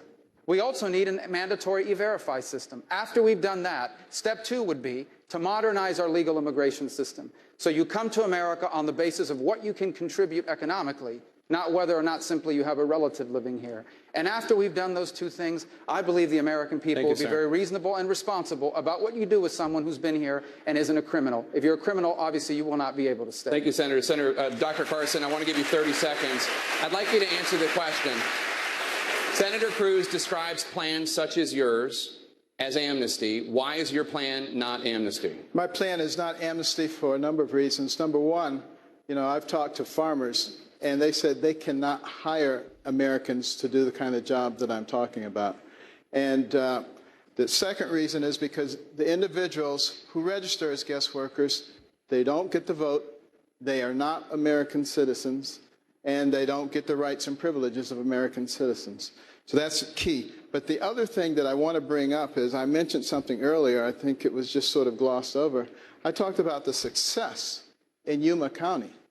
I mean, incredible success. And the Department of Justice said, no, we don't want to do that. That's too successful.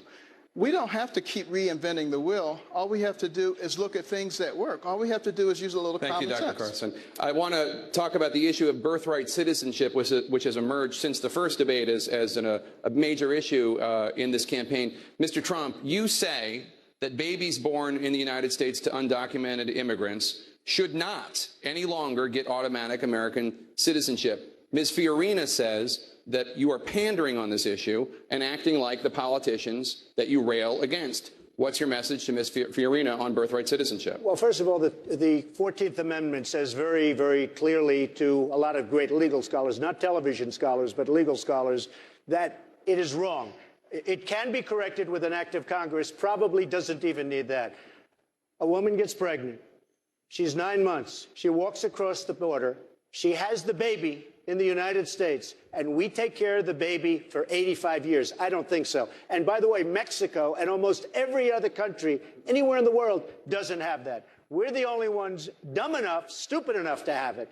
And people, and by the way, this is not just with respect to Mexico. They're coming from Asia to have babies here, and all of a sudden we have to take care of the babies for the life of the baby. The 14th Amendment, it reads properly. You can go, and it's probably going to have to go through a process of court, probably ends up at the Supreme Court. But there are a lot of great legal scholars that say that is not correct. And in my opinion, it makes absolutely no. We're the only one of the only countries. We're going to take care of those babies for 70, 75, 80, 90 years. I don't think so. Ms. Fiorina, the vast majority of countries do not have birthright citizenship. Donald Trump is right about that. Why is it pandering when he says this? First, let me say we have just spent a good bit of time discussing as Republicans how to solve this problem. I would ask your audience at home to ask a very basic question. Why have Democrats not solved this problem? President Obama campaigned in 2007 and 2008 on solving the immigration problem. He entered Washington with majorities in the House and the Senate. He could have chosen to do anything to solve this problem. Instead, he chose to do nothing. Why? Because the Democrats don't want this issue solved. Ms. Fiorina, they want it to be an issue that they can use. As to birthright citizenship, the truth is you can't just wave your hands and say the 14th Amendment is going to go away. It will take an extremely arduous vote in Congress, followed by 2/3 of the states. And if that doesn't work to amend the Constitution, then it is a long, arduous process in court. And meanwhile, what will continue to go on is what has gone on for 25 years. With all due respect, Mr. Trump, we have been talking about illegal immigration for 25 years. San Francisco has been a sanctuary city since 1989. There are 300 of them. And meanwhile, what has happened? Nothing. The border remains insecure. The legal immigration system remains broken. Look, we know what it takes to secure a border. We've heard a lot of great ideas here. Money, manpower, Thank you, Ms. technology, Fiorina. mostly apparently leadership, the Thank you. kind of leadership that understands how to get results. Thank you, Ms. Fiorina. Mr. Trump, I want to agree give you a chance to 100%, by the way, with Carly on the fact that the Democrats do not want to solve this problem for the obvious reasons, but they do not. But I believe that a reading of the 14th Amendment allows you to have an interpretation where this is not legal and where it can't be done. I've seen both sides, but some of the greatest scholars agree with me without having to go through Congress. If you do go through Congress, you can absolutely solve the problem. But you would stipulate, Mr. Trump, that not everyone agrees with you. That's true, sure. Senator Paul, I want to bring you in. Where do you stand on the issue of birthright citizenship? Well, I hate to say it, but Donald Trump has a bit of a point here. The case that was decided around 1900 was people had a green card, were here legally, and they said that their children were citizens. There's never been a direct Supreme Court case on people who are here illegally, whether or not their kids are citizens. So it hasn't really been completely adjudicated. The 14th Amendment says that those who are here and under the jurisdiction. The original author of the 14th Amendment said on the Senate floor that this was applying to slaves and did not specifically apply to others. All right, Senator Paul, thank you so much. Let's turn to a new topic. We've received a lot of questions on social media about the economy and about jobs. We have two CEOs on stage right now. Ms. Fiorina, you were CEO of Hewlett-Packard. Donald Trump says you, quote, ran HP into the ground. You laid off tens of thousands of people. You got viciously fired. For voters looking to somebody with private sector experience to create American jobs, why should they pick you and not Donald Trump? I led Hewlett-Packard through a very difficult time, the worst technology recession in 25 years. The NASDAQ stock index fell 80%. It took 15 years for the stock index to recover. We had very strong competitors who literally went out of business and lost all of their jobs in the process. Despite those difficult times, we doubled the size of the company. We quadrupled its top-line growth rate. We quadrupled its cash flow. We tripled its rate of innovation. Yes, we had to make tough choices. And in doing so, we saved 80,000 jobs, went on to grow to 160,000 jobs, and now Hewlett-Packard is almost 300,000 jobs. We went from lagging behind to leading in every product category and every market segment. We must lead in this nation again, and some tough calls are going to be required. But as for the firing, I have been very honest about this from the day it happened. When you challenge the status quo, you make enemies. I made a few. Steve Jobs told me that when he called me the day I was fired to say, hey, been there, done that twice. It's also true that the man that led my firing, Tom Perkins, just took out a full-page ad in the New York Times to say he was wrong, I was right, I was a terrific CEO, the board was dysfunctional, and he thinks I will make a magnificent president of the United States. Well, Mr. Trump, why would you be better at creating jobs than Carly Fiorina? Well, let me just explain. The head of the Yale Business School, Jeffrey Sonnenfeld, wrote a paper recently, one of the worst tenures for a CEO that he has ever seen, ranked one of the top 20 in the history of business. The company is a disaster and continues to be a disaster. They still haven't recovered. In fact, today on the front page of the Wall Street Journal, they fired another 25 or 30,000 people, saying we still haven't recovered from the catastrophe. When Carly says the revenues went up, that's because she bought Compaq. It was a terrible deal, and it really led to the destruction of the company. Now, one other company before that was Lucent. Carly was at Lucent before that. And Lucent turned out to be a catastrophe also. So I only say this. She can't run any of my companies. That I can tell you. Ms. Fiorina, I want to give you a chance to respond. Jeffrey Sonnenfeld is a well-known Clintonite and honestly had it out for me from the moment that I arrived at Hewlett-Packard. But honestly, Mr. Trump, I find it quite rich that you would talk about this. You know, there are a lot of us Americans who believe that we are going to have trouble someday paying back the interest on our debt because politicians have run up mountains of debt using other people's money. That is, in fact, precisely the way you ran your casinos. You ran up mountains of debt as well as losses using other people's money, and you were forced to file for bankruptcy not once, I never filed not for twice, bankruptcy. 4 times, a record 4 times. Why should we trust you to manage the finances of this nation any differently than you manage the finances of your casinos? Carly, Mr. Trump. I've made over $10 billion. I had a casino company. Caesars just filed for bankruptcy. Chris will tell you, it's not Chris's fault either. But almost everybody in Atlantic City is either in trouble or filed for maybe I'll blame Chris. Well, but Atlantic City Mr. Trump is a also... disaster. Wait a minute, Carly. Wait, I'll let you speak. Atlantic City is a disaster, and I did great in Atlantic City. I knew when to get out. My timing was great, and I got a lot of credit for it. Many of the great business people that you know, and Carl Icahn's going to work with me on making great deals for this country, but whether it's Carl or so many others that we read about all the time, Thank you, Mr. they Trump. have used the laws of the land, which are the best. Thank you, Mr. Trump. to make good deals. Governor Christie's name has been invoked. I'd like to give him the 30-second Jake, opportunity. listen, while I'm as entertained as anyone by this personal back and forth about the history of Donald and Carly's career, for the 55-year-old construction worker out in that audience tonight who doesn't have a job, who can't fund his child's education, I got to tell you the truth. They could care less about your careers. They care about theirs. Let's start talking about that on this stage and stop playing the games. John, I'm not done yet, John. A track record of leadership is not a game. It is the issue in this election. Carly, listen, you can interrupt everybody else on the stage, you can't interrupt me, okay? The fact is that we don't want to hear about your careers, back and forth and volleying back and forth about who did well and who did poorly. You're both successful people. Congratulations. You know who's not successful? The middle class in this country who's getting plowed over by Barack Obama and Hillary Clinton. Let's start talking about the O's issues tonight and stop this childish back and forth between the two of you. Ms. Fiorina, I want to give you...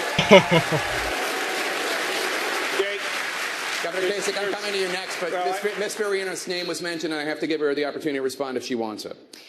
Well, I thought we had been hearing quite a bit about Governor Christie's record as governor. Actually, I think track records are very important. I completely agree that what's at stake here is the future of this nation and the future of every American. But I do think that a track record of leadership is vital because in the end, this election is about leadership. And let's talk about what leadership is. It's not about braggadocio. It is about challenging the status quo, solving problems, producing results. And the highest calling of leadership is to unlock potential in others. Thank you. Problems have festered in Washington for too long, and the potential of this nation is being crushed. Thank you, Ms. Fiorina. Governor Kasich, I want to come to you. I'm coming to you. I'm coming to you. Let me ask the question. You can use it the time however you want. Okay, Jay. Donald Trump says that the hedge fund guys are getting away with murder by paying a lower tax rate. He wants to raise the taxes of hedge fund managers, as does Governor Bush. Do you agree? I don't at this point in terms of changing the incentives for investment and risk-taking. But let's just stop for a second. There's one person on this stage that does have a record.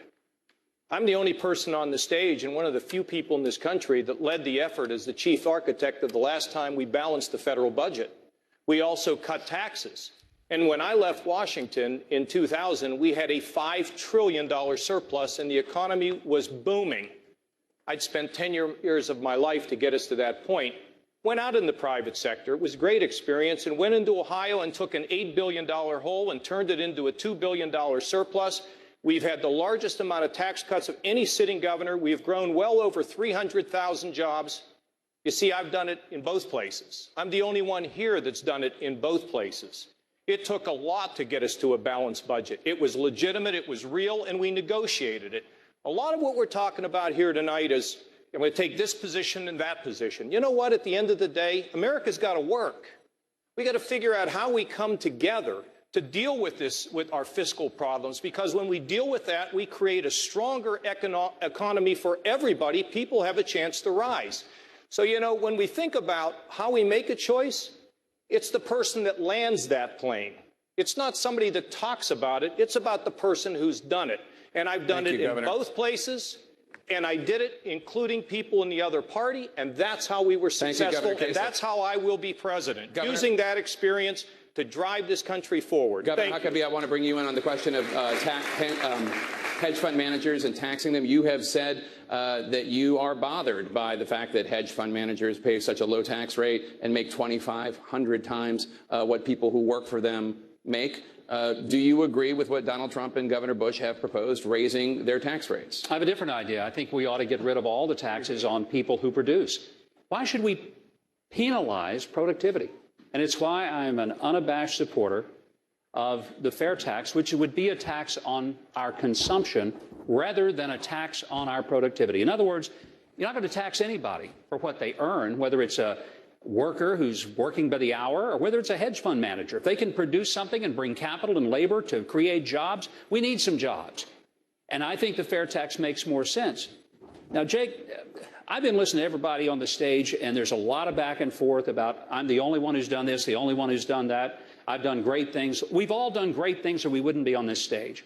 But it occurs to me as we're sitting here in the Reagan Library that most of us would like to pay tribute to a guy who, when he got elected, didn't get elected telling everybody how great he was.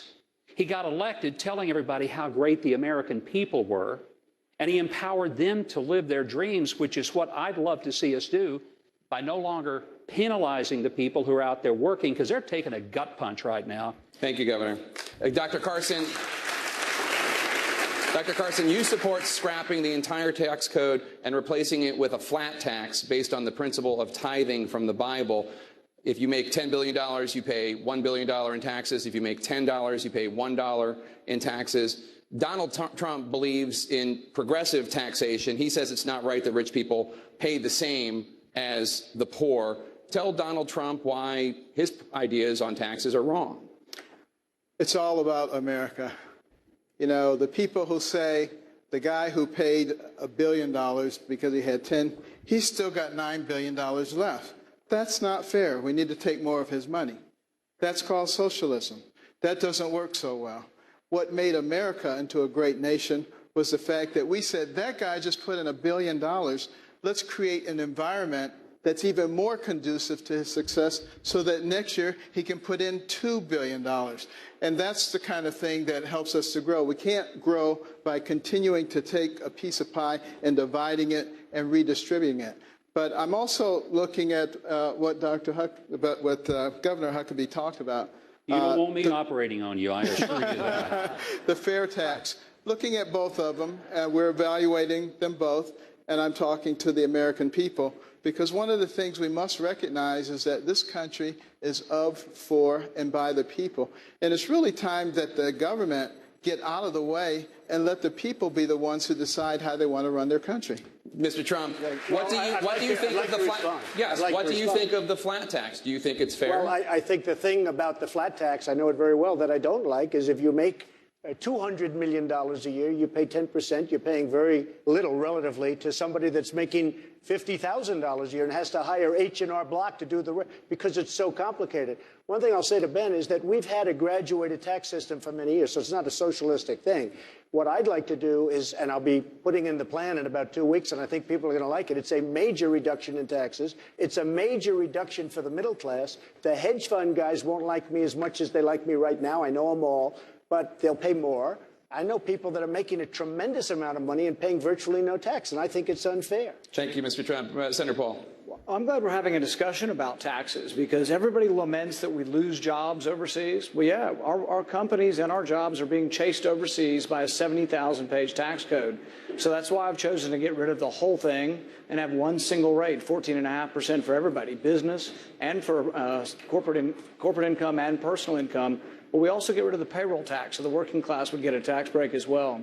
So I think a flat tax, eliminating the tax code, getting rid of all the loopholes is the way to go, and it's the way we get America going again. Governor Walker, I want to go to you. Dr. Carson wants to raise the federal minimum wage. You have called it a lame idea. Why is raising the federal minimum wage lame? I said the best way to help people see their wages go up is to get them the education, the skills they need to take on careers that pay far more than minimum wage. And it's why we talk about it's all about jobs. You want to help people actually get jobs. It's why on that last question we were trying to jump in on taxes. To me, it's not just about taxes, cutting taxes. I've done it as much as anybody. I've cut income taxes. I've cut property taxes. In fact, property taxes are lower today in my state than they were before we took office. The real issue is about jobs. Ronald Reagan, our plan is based on the Ronald Reagan tax cuts of 1986. That brought about one of the longest sustained periods of economic growth in American history. All the things we should be talking about tonight are about how do we create jobs, helping people get the skills and the education and qualifications they need to succeed. That's the way you help people create jobs. It's part of our larger plan to reform the tax code, to cut taxes, to put in place an education system that gives people the skills and education that they need, to put in place an all the above energy policy. But you start on day one with repealing Obamacare. I'm the only one on the stage who's actually got a plan, introduced an actual plan to repeal Obamacare on day one. I'll send a bill up to Congress and to make sure they actually enact it. I'm going to sign an order that makes the Congress live by the same rules as everybody else. Thank you, Governor. That will ensure they repeal Dr. Obamacare. Carson, Governor Walker didn't really answer the question, but I'll let you respond. He called raising the federal minimum wage lame. What do you think of that? Well, first of all, let me say what I actually said about raising the minimum wage. I was asked, should it be raised? I said, probably or possibly. But what I added, which I think is the most important thing, is I said we need to get both sides of this issue to sit down and talk about it, negotiate a reasonable minimum wage, and index that so that we never have to have this conversation again in the history of America. I think we also have to have two minimum wages, a starter and a sustaining, because how are young people ever going to get a job if you have such a high minimum wage that it makes it impractical to hire them? Thank you, Dr. Carson. I want to now turn to Hugh. That issue, because you said I did answer, and I did. I said, to me, I think the real focus shouldn't be, Hillary Clinton talks about the minimum wage. That's her answer to grow the economy.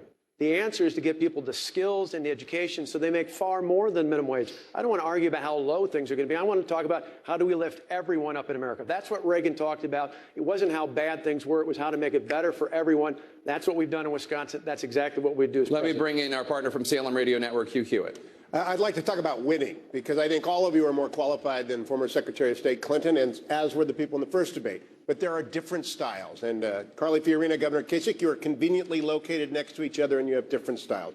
Governor Kasich, you've been on my show a lot. You refuse to attack Hillary Clinton. You just don't want to go there. You want to do the Up With People, Go Ohio campaign, and I like that. Carly Fiorina, I don't have to bring up the Secretary of State. You bring her up sua sponte. Which one of you is wrong? Governor Kasich? Well, look, people still have to get to know me, so I want to spend my time talking about my experience reforming welfare, balancing budgets, cutting taxes, providing economic growth when I was in Washington, turning Ohio around, $8 billion in the hole, $2 billion surplus, up over 300,000 jobs, big tax cuts, strengthening our credit. All those things matter. But, I as a young man, in my first election in 1978, I defeated an incumbent Democrat. I defeated an incumbent Democrat in 1982, running on the Reagan program. I was the only Republican in America to defeat an incumbent Democrat that year. And then when I won for election to governor, I was the first Republican to defeat an incumbent in 36 years, and the first person to have never run statewide, out of politics for 10 years, to beat an incumbent. That hadn't happened for 96 years. So we'll get to the point where we'll talk about Hillary Clinton or whoever the nominee is record. But right now, I want to give people a sense of hope, a sense of purpose, a sense of unity, a sense that we can do it. So, you at the end of the day, I'm going to continue to talk about my record, because did you ever notice when people run for office, they run for president, they make a lot of promises, they don't keep them. I don't intend to do that, and I'm going to be out there pushing it out. Don't worry about me and Hillary. That'll all work out. And I'm from Ohio. She will not beat me there. I can promise you that. Carly Fiorina, your style. You see, Governor Christie, people spend a lot of time talking about their track records, and Mr. Trump and I have every right to do the same. And Mrs. Clinton is going to have to defend her track record of lying about Benghazi, of lying about her emails, about lying about her servers. She does not have a track record of accomplishment. Like Mrs. Clinton, I too have traveled hundreds of thousands of miles around the globe. But unlike Mrs. Clinton, I know that flying is an activity. It is not an accomplishment. Mrs. Clinton, if you want to stump a Democrat, ask them to name an accomplishment of Mrs. Clinton's. Thank you, Ms. Fiorina. Governor Christie, your name was mentioned. I want to give you a chance to respond. Listen, Hugh, it's an important point. And the question is, who's going to prosecute Hillary Clinton? The Obama White House seems to have no interest. The Justice Department seems to have no interest. I think it's time to put a former federal prosecutor on the same stage with Hillary Clinton, and I will prosecute her during those debates on that stage for the record that we're talking about here. The fact that she had a private email server in her basement using national security secrets running through it could have been hacked by the Russians, the Chinese, or two 18-year-olds on a toot wanting to have some fun. no one's answering that question from the Hillary Clinton camp. You know why? Because she knows she's wrong, and she cannot look in the mirror at herself, and she cannot tell the American people the truth. Thank you, Governor Christie. There is a whole lot more coming up ahead. A world of trouble. The challenge is that one of these candidates may face in the Oval Office and how he or she will handle it. Stay with us. Welcome back to CNN's Republican presidential debate. Let's turn to some issues now in foreign policy. Mr. Trump, Senator Rubio said it was, quote, very concerning to him that in a recent interview you didn't seem to know the details about some of the enemies the U.S. faces. Rubio said, if you don't know the answers to those questions, you will not be able to serve as commander-in-chief. Please respond to Senator Rubio. Well, I heard Hewitt, a nice man, he apologized because he actually said that we had a misunderstanding, and he said today that Donald Trump is maybe the best interview there is anywhere that he's ever done. Now, unless he was just saying that on CNN to be nice, but he did say that. Oh, you're the best interview in America. And we had a legitimate misunderstanding in terms of his pronunciation of a word, but I would say just, well, I think it was. And he actually said that. Did you say that? And so radio makes an interesting thing. Okay, so I will say this, though. You was giving me name after name, Arab name, and there are few people anywhere that would have known those names. I think he was reading them off a sheet. And frankly, I will have, and I told him, I will have the finest team that anybody's put together, and we will solve a lot of problems. You know, right now, they know a lot, and look at what's happening. The world is blowing up around us. We will have great teams and great people. Senator I hope Rubio? that answers your question. I mean, you are in the Senate, but I hope that answers your question. Well, it does, but then it's the following way. This is an important question. I think if you're running for president, these are important issues, because look around the world today. There is a lunatic in North Korea with dozens of nuclear weapons and a long-range rocket that can already hit the very place in which we stand tonight. The Chinese are rapidly expanding their military. They hack into our computers. They're building artificial islands in the South China Sea, the most important shipping lane in the world. A gangster in Moscow is not just threatening Europe, he's threatening to destroy and divide NATO. You have radical jihadists in dozens of countries across multiple continents, and they even recruit Americans using social media to try to attack us here at home. And now we've got this horrible deal with Iran where a radical Shia cleric with an apocalyptic vision of the future is also guaranteed to one day possess nuclear weapons and also a long-range rocket that can hit the United States. These are extraordinarily dangerous times that we live in. And the next president of the United States better be someone that understands these issues and has good judgment about them. Because the number one issue that a president will ever confront and the most important obligation that the federal government has is to keep this nation safe. And today, we are not doing that. We are eviscerating our military, and we have a president that is more respectful to the Ayatollah in Iran than he is to the Prime Minister of Israel. Mr. Trump, Senator Rubio seemed to be suggesting that you don't know information. No, I don't think he's suggesting that at all. I mean, Are you, Senator Rubio? I don't think he's suggesting that. Well, that's why we have a debate. I think that we should have a deeper debate about these issues because there is no more important decision that a president will make. But are you saying that you have the knowledge to be the president that Mr. Trump does not have? Well, you should ask him questions in detail about the foreign policy issues our president will confront because you better be able to lead our country on the first day. Not 6 months from now, not a year from now. On the first day in office, our president could very well confront a national security crisis. You can't predict it. Sometimes you cannot control it. And it is the federal government does all kinds of things it's not supposed to be doing. It regulates bathrooms. It regulates schools that belong to local communities. But the one thing that the federal government must do, the one thing that only the federal government can do is keep us safe. And a president better be up to date on those issues on his first day in office or on her first day in office. Mr. Trump. Well, you have to understand, I am not sitting in the United States Senate with, by the way, the worst voting record there is today, number one. I am not sitting in the United States Senate. I'm a businessman doing business transactions. Okay. I am doing business transactions. I will know more about this, and as you said, that was very acceptable. And when you listened to that whole interview, it was a great interview. You said it, I didn't. Yeah, well, now I did. But I will, listen, just 1 second. But he addressed just 1 second.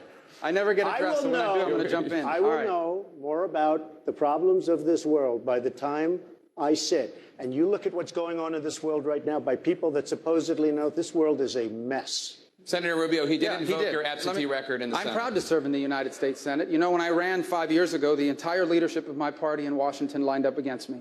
But I'm glad I won, and I'm glad that I ran, because this country's headed in the wrong direction.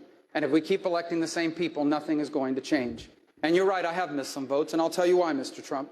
Because in my years in the Senate, I figured out very quickly that the political establishment in Washington, D.C., in both political parties, is completely out of touch with the lives of our people.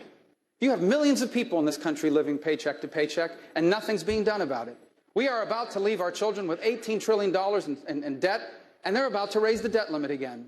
We have a world that grows increasingly dangerous, and we are eviscerating our military spending and signing deals with Iran.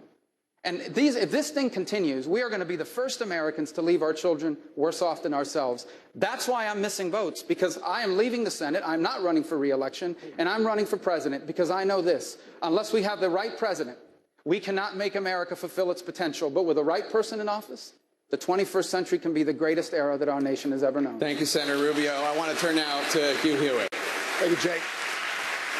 I've done a lot of great interviews with all of you, but Governor Bush, I talked to you in February about the biggest elephant in a room full of elephants, which is your last name. And you told me that you would not be burdened either by your brother or your father's legacy in the Middle East. And then a week later, you rolled out your list of foreign policy advisors, and it was a lot of the band getting back together again. So on behalf of the military that is watching, okay, the active duty military that are at the end of the spear, what kind of a commander-in-chief is Jeb Bush going to be, and who are the advisors that are new to your team? Well, first of all, Hugh, if you're looking at Republican advisors, you have to go to the last two administrations that happen to be 41 and 43. So just by definition, if you're, and many of the people here that are seeking advice from the foreign policy experts in the Republican side, they served in my dad's administration, my brother's administration. Of course that's the case.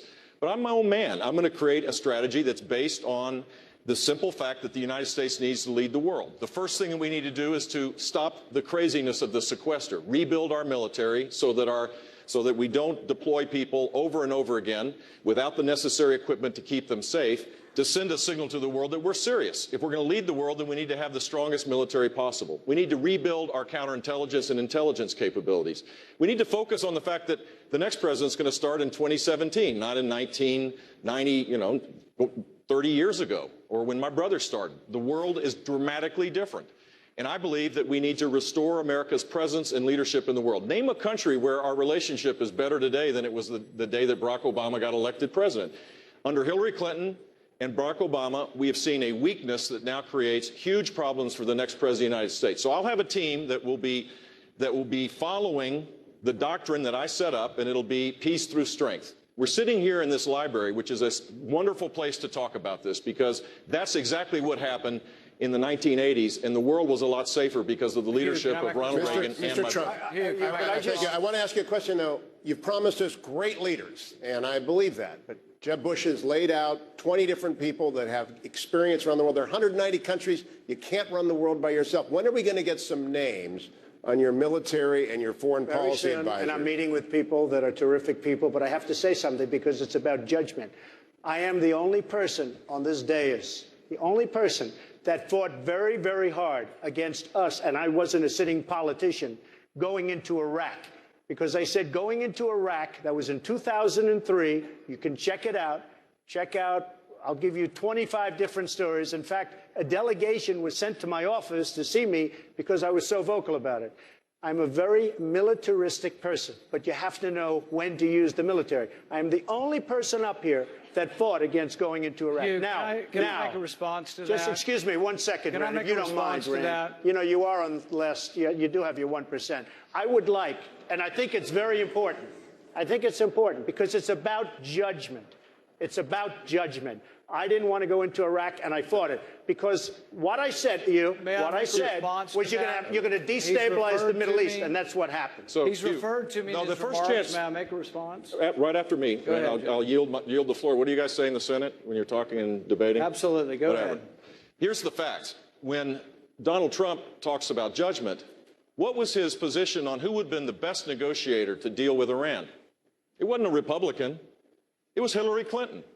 That's what you believe. I mean, the lack of judgment and the lack of understanding about how the world works is really dangerous in this kind of time that we're saying. So is that the judgment that you bring to the table, that Hillary Clinton is a great negotiator, that she could bring about a better deal with Iran? And your brother's administration gave us Barack Obama because it was such a disaster those last 3 months that Abraham Lincoln couldn't have been elected.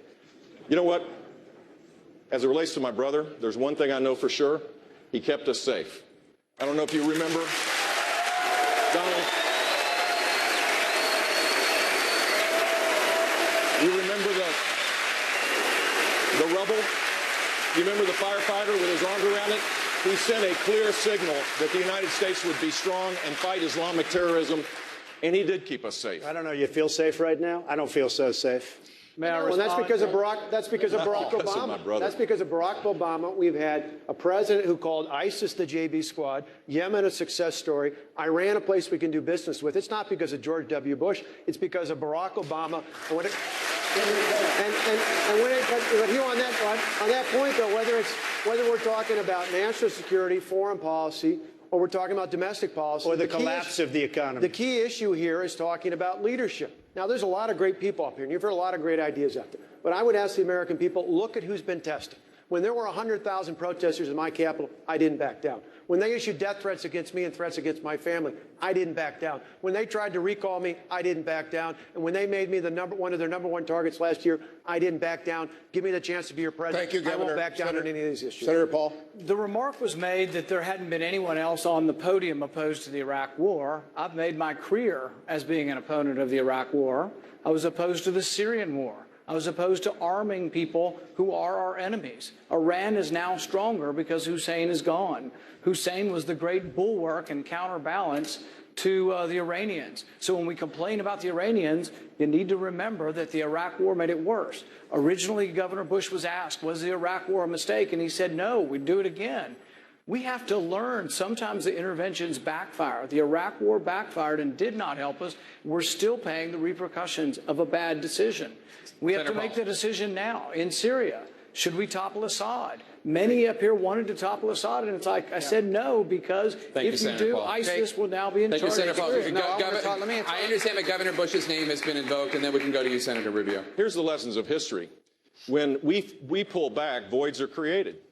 We left Iraq. We should have had a forces agreement to stay there with a small force. And instead of that, we politically and militarily pulled back. And now we have the creation of ISIS. 36 days ago, in this very library, I gave a speech with a comprehensive strategy how to take out ISIS. And it requires American leadership and engagement. We don't have to be the world's policeman, but we certainly have to be the world's leader. We need to make sure that the world knows that we're serious, that we're engaged, that we're not going to pull back, that our word matters. And if we do that, we can create a force that will take out ISIS both in Iraq and in Syria, which will take a lot longer time now because of what President Obama's done by pulling back. I want to go even deeper, and I want to go even deeper in that direction, because I think the belief that somehow by retreating America makes the world safer has been disproven every single time it's ever been tried. Syria is a perfect example of it. The uprising in Syria was not started by the United States. It was started by the Syrian people. And I warned at the time, this was 3.5 years ago, I openly and repeatedly warned that if we did not find moderate elements on the ground that we could equip and arm, that void would be filled by radical jihadists. Well, the president didn't listen. The administration didn't follow through. And that's exactly what happened. That is why ISIS grew. That is why ISIS then came over the border from Syria and back into Iraq. What is happening in that region is the direct consequence of the inability to lead and of disengagement. And the more we disengage, the more airplanes from Moscow you're going to see flying out of Damascus and out of Syria. Thank you, as Senator. you asked earlier today. Dr. Carson. I haven't had an opportunity to weigh in on foreign policy, and I just want to mention that when the issue occurred in 2003, I suggested to President Bush that he not go to war. Okay, so I just want that on the record. And, you know, a lot of people are very much against us getting involved right now with global jihadism. And they refer back to our invasion of Iraq, and they seem to think that that was what caused it. What caused it was withdrawing from there and creating a vacuum, which allowed this terrible situation to occur. But it's very different from what's going on today. We're talking about global jihadists who actually want to destroy us. They are an existential threat to our nation. And we have to be mature enough to recognize that our children will have no future if we put our heads in the sands. We have to recognize we have two choices. We either allow them to continue to progress and appear to be the winners, or we use every resource Dr. available Carson. to us to destroy them. You know, it's first. interesting that you say that, because I want to ask Governor Christie about something else that you have said. Governor Christie, we just marked the 14th anniversary of the 9/11 attacks. Now, Dr. Carson has said that if he had been president at the time, the United States would not have gone to war in Afghanistan. What does that say to you about how Dr. Carson would respond as president if America were attacked again? Well, Jake, I was named U.S. Attorney by President Bush on September 10th, 2001. And that next day, my wife, Mary Pat, did what she did every day. She traveled through the World Trade Center and went to her office 2 blocks from the World Trade Center. And after those planes hit for 5.5 hours, after that, I couldn't reach her, didn't know whether she was dead or alive, and we had 3 children at the time, 8, 5, and 1. And I had to confront what so many thousands of others in my region had to confront. The idea that I might become a single parent, the idea that my life and my children's life might be changed forever. We lost friends that day. We went to the funerals. And I will tell you that what those people wanted and what they deserved was for America to answer back against what had been done to them. And I support what President Bush did at that time, going into Afghanistan, hunting al-Qaeda and its leaders, getting its sanctuary out of place, and making it as difficult around the world for them to move people and money. And then he went to prosecutors like us, and he said, never again. Don't prosecute these people after the crime is committed. Intervene before the crime happens. I absolutely believe that what the president did at the time was right, and I am proud to have been one of the people on the stage who was part of making sure that what Governor Bush said before was the truth. America was safe for those 7 years, and Barack Obama has taken that safety away from us. Dr. Carson. Well,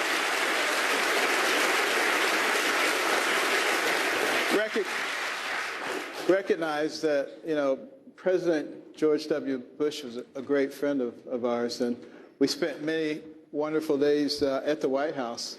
I haven't been there in the last 7 years. I'd probably have to have a food tester. But at any rate, you know, I didn't suggest that nothing be done.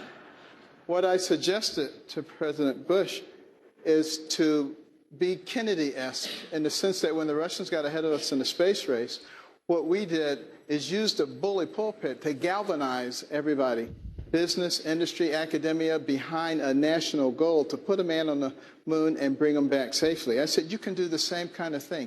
Declare that within 5 to 10 years we will become petroleum independent. The moderate Arab states would have been so concerned about that, they would have turned over Osama bin Laden and anybody else you wanted on a silver platter within 2 weeks. There are smart ways to do things, and there are muscular ways to do things, and sometimes you have to look at both of those to come up with the right solution. Jake, I'd only say this, Jake, is that while that may have been a fine idea that Dr. Carson had, these people were out to kill us. I stood in that region with my family, and every time a plane went overhead in the weeks after that, people's heads jerked to the sky because they thought it was happening again. You do not need to go through subtle diplomacy at that point. That can be handled later on. What you need is a strong American leader who will take the steps that are necessary to protect our nation. That's what I would do as commander-in-chief in this circumstance, and that's what President George W. Bush did in 2001. Dr. Carson. I have no argument with having a strong leader and to be aggressive where aggression is needed. But it's not needed in every circumstance.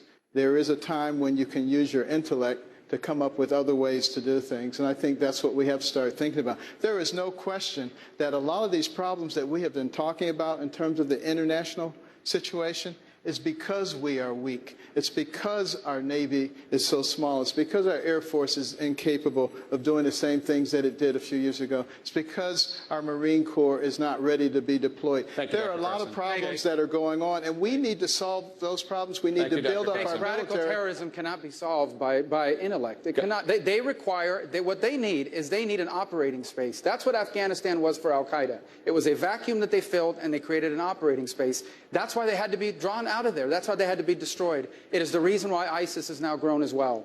We allowed a vacuum to emerge in Syria. They used it as an operating space to grow. And today, they're not just in Iraq and Syria anymore. They're now in Libya conducting operations in the Sinai. They're now in Afghanistan trying to supplant the Taliban as the most powerful radical jihadist group on the ground there as well. You cannot allow radical jihadists to have an operating safe haven anywhere in the world. Governor Huckabee. Just today, there was a new report that 50 different intelligence analysts have said that what they sent up the ladder was doctored by senior officials so that they could give some happy talk to the situation that we face. I love the idea of a good intellectual capacity to deal with our enemies, but the fact is, if you don't have good intelligence that's reliable and that's honest, you're not going to have good intelligence, and you cannot make good decisions. The next president is primarily elected not just to know things, but to know what to do with the things that he knows. And the most dangerous person in any room is the person who doesn't know what he doesn't know. Thank you, Governor. The reason Barack Obama has been dangerous to this country, and we'd better elect someone who has had some executive experience, is because we cannot afford another 8 years having a person in the office who doesn't know what he does not know. Thank you, Governor. I want to turn to ISIS. Governor Walker. We just spent the last 10 minutes. Governor Walker, there is a big debate right now. We've been talking about ISIS here and there about this in this discussion. There's a big debate right now about whether or not to send more U.S. troops to fight ISIS in Iraq and Syria. In the first debate earlier this evening, Senator Lindsey Graham argued that candidates are only serious about fighting ISIS if they are willing to send 10,000 U.S. troops to Iraq, 10,000 U.S. troops as part of a coalition to Syria. Governor Walker, you just told me a few days ago that the 3,000 U.S. troops there right now are enough as long as the rules of engagement are changed. What do you know that Senator Graham doesn't know? No, to be clear, what I said the other day was that we need to lift the political restrictions that are already in play. Barack Obama's administration has put political restrictions on the military personnel already in Iraq. We need to lift those, and then we need to listen to our military experts, not the political forces in the White House, but our military experts about how many more we send in. And we certainly shouldn't have a commander-in-chief who sends a message to our adversaries as to how far we're going to go and how far we're willing to fight. So I'm not putting a troop number on. What I'm saying is lift the political restrictions. When you do that, you empower our military personnel already there to work with the Kurd and the Sunni allies to reclaim the territory taken by ISIS, and to do so in a way that allows that ISIS doesn't go back in Syria, as we were just talking about here. That is the fundamental problem going forward. We have a president, and Hillary Clinton, who was a part of this, by the way, who has made political decisions for our men and women in uniform. I want the men and women at home to know, if I am commander-in-chief, I will only send you into harm's way when our national security is at risk.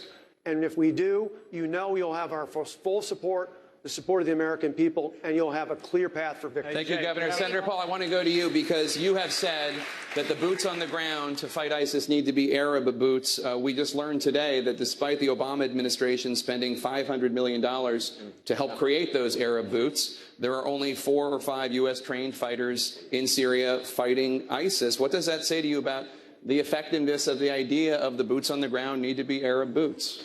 If you want boots on the ground and you want them to be our sons and daughters, you got 14 other choices. There will always be a Bush or Clinton for you if you want to go back to war in Iraq. But the thing is, the first war was a mistake, and I'm not sending our sons and our daughters back to Iraq. The war didn't work. We can amplify those who live there. The Kurds deserve to be armed, and I'll arm them.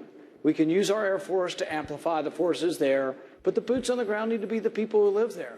My goodness, I'm still upset with the Saudi Arabians for everything they do over there. They've funded the arms that went to the jihadists. They're not accepting any of the people, any of the migrants that have been the refugees that are being pushed out of Syria. Saudi Arabia is not accepting one.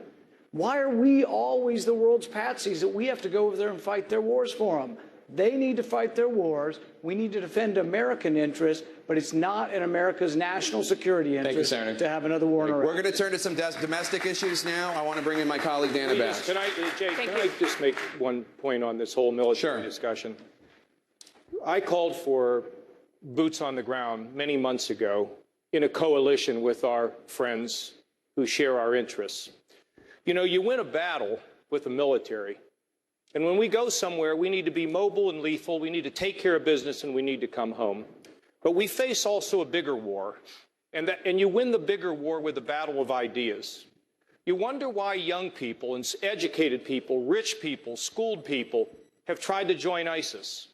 Western civilization, all of us need to wake up to the fact that those murderers and rapists need to be called out, and in Western civilization, we need to make it clear that our faith in the Jewish and Christian principles force us to live a life bigger than ourselves, to be sinners in justice, so that we can battle the radicals, call them out for what they are, and make sure that all of our people feel fulfilled in living in Western civilization. This is a giant battle in the world today. Since everyone has gotten to weigh in on this military issue, I'd like to be able to do the same. We have spent probably 12 minutes talking about the past. Let's talk about the future. We need the strongest military on the face of the planet, and everyone has to know it. And specifically what that means is we need about 50 Army brigades. We need about 36 Marine battalions. We need somewhere between 300 and 350 naval ships. We need to upgrade every leg of the nuclear triad. We need to reform the Department of Defense. We need as well to invest in our military technology. We're going to turn to domestic issues now and with we Dana need to Bash. care for our veterans, so 307,000 of them aren't dying waiting for health care. Thank you. Dana Bash. Governor Bush, let's talk about an issue that's very important to Republican voters, and that's the Supreme Court. After Chief Justice John Roberts voted to uphold Obamacare twice, Senator Cruz criticized your brother for appointing John Roberts to the Supreme Court. Looking back on it, did your brother make a mistake? Well, I'm surprised Senator Cruz would say that, since he was a strong supporter of John Roberts at the time. I will talk about what I will do as President of the United States as it relates to appointing Supreme Court justices. We need to make sure that we have justices that with a proven, experienced record of respect for upholding the Constitution. That is what we need. We can't have the history in recent past is appoint people that have no experience so that you can't get attacked. And that makes it harder for people to have confidence that they won't veer off on decisions. Is John Roberts one of those people? John Roberts has made some really good decisions, for sure, but he did not have a proven, extensive record that would have made clarity the important thing. And that's what we need to do. And I'm willing to fight for those nominees to make sure that they get passed. You can't do it the politically expedient way anymore. This is the culture in Washington. You have to fight hard for these appointments. This is perhaps the most important thing that the next president will do. Do you like what you just heard, Senator Cruz? Well, Dan, I've known John Roberts for 20 years. He's an amazingly talented lawyer. But yes, it was a mistake when he was appointed to the Supreme Court. He's a good enough lawyer that he knows in these Obamacare cases, he changed the statute, he changed the law in order to force that failed law on millions of Americans for a political outcome. And, you know, we're frustrated as conservatives. We keep winning elections, and then we don't get the outcome we wanted. Let me focus on two moments in time. Number one, in 1990, in one room was David Souter, in another room was Edith Jones, the rock-ribbed conservative on the Fifth Circuit Court of Appeals. George Herbert Walker Bush appointed David Souter. And then in 2005, in one room was John Roberts, in another room was my former boss, Mike Ludig, the rock-ribbed conservative on the Fourth Circuit Court of Appeals. Thank you, Senator. George W. Bush appointed John Roberts. And let me give you the consequences of that. If instead the President Bushes had appointed Edith Jones and Mike Ludig, which is who I would have appointed, Obamacare would have been struck down 3 years ago, and the marriage laws of all 50 states would be on the books. These matter, and I've fought to defend the Constitution my whole life, and Governor I will Bush, as president as well. I want to let you respond. Well, first of all, as I said, he supported John Roberts. He supported him publicly. So you can rewrite history, I guess, Ted, but the simple fact is that you supported him because he had all the criteria that you would have thought would have made a great justice. And I think he is doing a good job. But the simple fact is, going forward, what we need to do is to have someone that has a long-standing set of rulings that consistently makes it clear that he is focused exclusively on upholding the Constitution of the United States, that they won't try to use the bench as a means by which to legislate. And that's what we should do. And I hope I'll be working with members of the United States Senate to fight hard for the passage of people that have that kind of qualification. Senator Cruz, 30 seconds. It is true that after George W. Bush nominated John Roberts, I supported his confirmation. That was a mistake, and I regret that. I wouldn't have nominated John Roberts, and indeed, Governor Bush pointed out why. It wasn't that the President Bushes wanted to appoint a liberal to the court. It's that it was the easier choice. Both David Souter and John Roberts, they didn't have a long paper trail. If you'd nominated Edith Jones or Mike Luttig, you would have had a bloody fight, and they weren't willing to spend political capital to put a strong judicial conservative on the court. I have spent my entire life, starting from clerking for Chief Justice William Rehnquist on the United States Supreme Court, one of the most principled jurists. We have an out-of-control court, and I give you my word.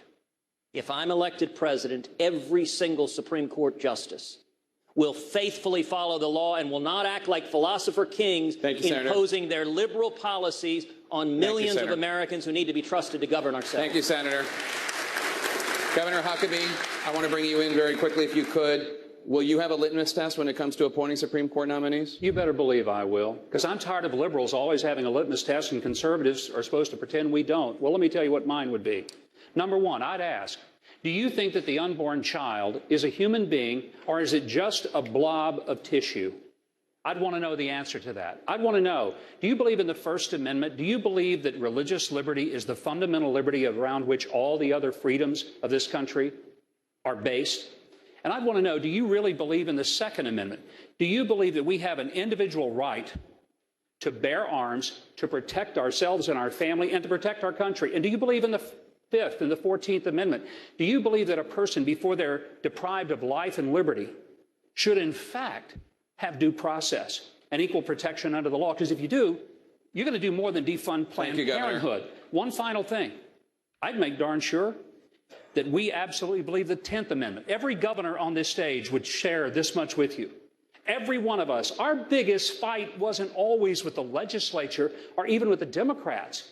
My gosh, half the time it was with the federal government, who apparently never understood that if it's not reserved in the Constitution, then the 10th Amendment says it's left to the states, but somebody forgot to send a memo to Washington. Thank you, Governor. Now, we're going to take a quick break. Coming up, one of the hottest questions that you have been asking us via social media. We will pose it to the candidates. That's coming up right after this. Welcome back to CNN's Republican presidential debate at the Reagan Library here in Simi Valley, California. Many people on social media wanted us to ask about marijuana legalization. Senator Paul, Governor Christie recently said, quote, if you're getting high in Colorado today, where marijuana has been legalized, enjoy it until January 2017, because I will enforce the federal laws against marijuana. Will you? I think one of the great problems and what the American people don't like about politics is hypocrisy. People who have one standard for others and not for themselves. There's at least one prominent example on the stage of someone who says they smoked pot in high school. And yet the people who are going to jail for this are poor people, often African Americans and often Hispanics. And yet the rich kids who use drugs aren't. I personally think that this is a crime for which the only victim is the individual. And I think that America has to take a different attitude. I'd like to see more rehabilitation and less incarceration. I'm a fan of the drug courts, which try to direct you back towards work and less time in jail. But the bottom line is the states, we say we like the 10th Amendment until we start talking about this. And I think the federal government's gone too far. I think that the war on drugs has had a racial outcome and really has been something that's really damaged our inner cities. Not only do the drugs damage them, we damage them again by incarcerating them and then preventing them from getting employment over time. So I don't think that the federal government should override the states. I believe in the 10th Amendment, and I really will say that the states are left to themselves. I want to give the person that you called a hypocrite an opportunity to respond. Do you want to identify that person? Well, I think if we left it open, we could see how many people smoked pot in high school. Is there somebody you were specifically thinking of? Well, you know, the thing is... He was talking about me. Yeah, I was talking about... That's what I thought, but I wanted him to say it. I wanted to make it easier for him, and I just did. Governor Bush, please. So 40 years ago, I smoked marijuana, and I admit it. I'm sure that other people might have done it and may not want to say it in front of 25 million people. My mom's not happy that I just did. That's true. But here's the deal. Here's the deal. We have a serious epidemic of drugs that goes way beyond marijuana. What goes on in Colorado, as far as I'm concerned, that should be a state decision. But if you look at the problem of drugs in this society today, it's a serious problem. Rand, you know this because you're campaigning in New Hampshire like all of us, and you see the epidemic of heroin, the overdoses of heroin that's taking place. People's families are being torn apart. It is appropriate for the government to play a consistent role to be able to provide more treatment, more prevention. We're the state that has the most drug courts across every circuit. In Florida, there are drug courts to give people a second chance. That's the best way to do this. But let me respond. The thing is that in Florida, Governor Bush campaigned against medical marijuana. That means that a small child like Morgan Hintz that has 500 seizures a day, is failing on 9 traditional medications, is not allowed to use cannabis oil, and that if they attempt to do that in Florida, they will take the child away. They will put the parents in jail. And that's what that means. If you're against allowing people to use medical marijuana, you'll actually put them in jail. Right, and actually, under the current circumstances, kids who had privilege like you do don't go to jail, but the poor kids in our inner cities go to jail. I don't think that's fair, and I think that we need to acknowledge it, and it is hypocritical to still want to put poor people in jail. I don't want to put poor people in jail, Rand. Well, here's the deal. You oppose medical marijuana? No, I did not oppose when the legislature passed the bill to deal with that very issue. That's the way to solve this problem. Medical marijuana on the ballot was opened up. There's a huge loophole. It was the first step towards getting to a Colorado place. And as a citizen of Florida, I voted no. But that means you'll put people in jail. I want to go right now. You brought my issue up. That's true. Go ahead, Christine, please. You know, I enjoyed the interplay. Thank you, gentlemen. I just say this. You know, first off, New Jersey is the first state in the nation that now says if you are a nonviolent, non-dealing drug user, that you don't go to jail for your first offense. You go to mandatory treatment. You see, as Jake, I'm pro-life. And I think you need to be pro-life for more than just the time in the womb. It gets a lot tougher when they get out of the womb. And when they're the 16-year-old drug addict on the floor of the county lockup, that life is just as precious as the life in the womb. And so that's why I'm for rehabilitation, why I think the war on drugs has been a failure. But I'll end with this. That doesn't mean we should be legalizing gateway drugs. And if Senator Paul thinks that the only victim is the person, look at the decrease in productivity. Look at the way people get used and move on to other drugs when they use marijuana as a gateway drug. It's not them that are the only victims. Their families are the victims too. Their children are the victims too. And their employers are the victims also. And that's why I'll enforce the federal law, while you can still put an emphasis on rehabilitation, which we've done in New Jersey. Yeah, you may respond, and then I'll bring in you, Ms. Fiorina. Understand what they're saying. If they're going to say we are going to enforce the federal law against what the state law is, they aren't really believing in the 10th Amendment. Governor Christie would go into Colorado, and if you're breaking any federal law on marijuana, even though the state law allows it, he would put you in jail. If a young mother is trying to give her child cannabis oil for medical marijuana for seizure treatment, he would put her in jail if it violates federal law. I would let Colorado do what the 10th Amendment says. This power, we were never intended to have crime dealing at the federal level. Crime was supposed to be left to the states. Colorado's made their decision, and I don't want the federal government interfering and putting moms in jail who are simply trying to get medicine for their kid. And Senator Paul knows that that's simply not the truth. In New Jersey, we have medical marijuana laws, which I've supported and implemented. This is not medical marijuana. This goes a much further step beyond. This is recreational use of marijuana. This is much different. And so while he'd like to use a sympathetic story to back up his point, it doesn't work. I'm not against medical marijuana. We do it in New Jersey. But I am against the recreational use of marijuana. If he wants to change the federal law, get Congress to pass the law to change it and get a president to sign it. May I respond? Yes, Senator Paul. Here's the thing, is he doesn't want to make it about medical marijuana, but what if New Jersey's medical marijuana contradicts the federal law? He's saying he will send the federal government in and he will enforce the federal law. That's not consistent with the 10th Amendment. It's not consistent with states' rights, and it's not consistent with a conservative vision for the country. I don't think we should be sending the federal police in to arrest a mother and separate them from their child for giving a medicine to their child for seizures. And Jake, I want to bring in Ms. Fiorina. I want to bring in Ms. Fiorina on this issue. I very much hope that I am the only person on this stage who can say this, but I know there are millions of Americans out there who will say the same thing. My husband Frank and I buried a child to drug addiction. So we must invest more in the treatment of drugs. I agree with Senator Paul. I agree with states' rights. But we are misleading young people when we tell them that marijuana is just like having a beer. It's not. And the marijuana that kids are smoking today is not the same as the marijuana that Jeb Bush smoked 40 years ago. We do. Sorry, Barbara. We do need criminal justice reform. We have the highest incarceration rates in the world. 2/3 of the people in our prisons are there for nonviolent offenses, mostly drug-related. It's clearly not working. But we need to tell young people the truth. Drug addiction is an epidemic, and it is taking too many of our young people. I know this sadly from personal experience. Hugh Hewitt, I'd like to... Thank you, Jake. Tomorrow is, Republicans know this, tomorrow is Constitution Day. We've been talking about the 10th Amendment. Let's talk about the Second Amendment. Governor Bush, one of the things the Supreme Court has gotten right is that it's an individual right. It's protected for individuals to hold it. Last week you said the next step in gun issues is to make sure they're not in the hands of the mentally ill. In this state, there's a controversial law that allows guns to be taken away from people without a hearing.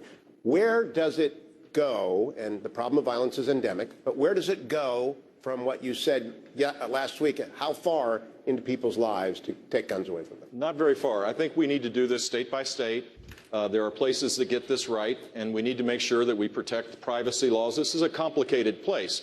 But I do think the natural impulse on the left, Hillary Clinton, immediately after one of these horrific violent acts took place, immediately said we need to have federal gun laws. President Obama, almost reflexively, always says the same thing.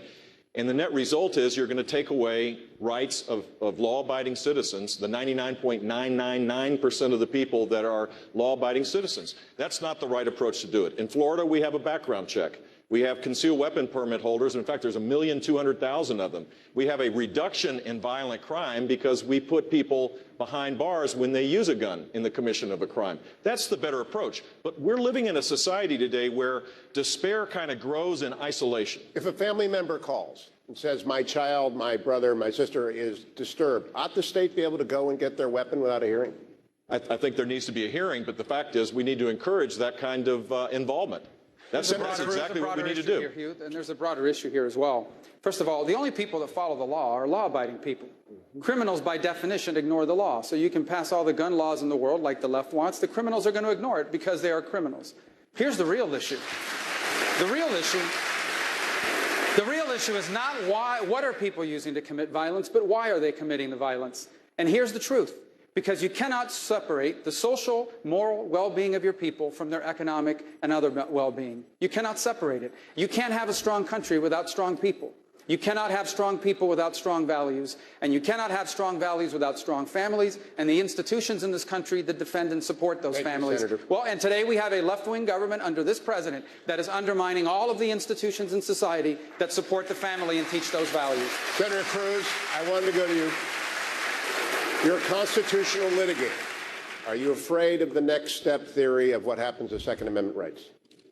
I am not, and you mentioned that the U.S. Supreme Court had rightly upheld the individual right to keep and bear arms.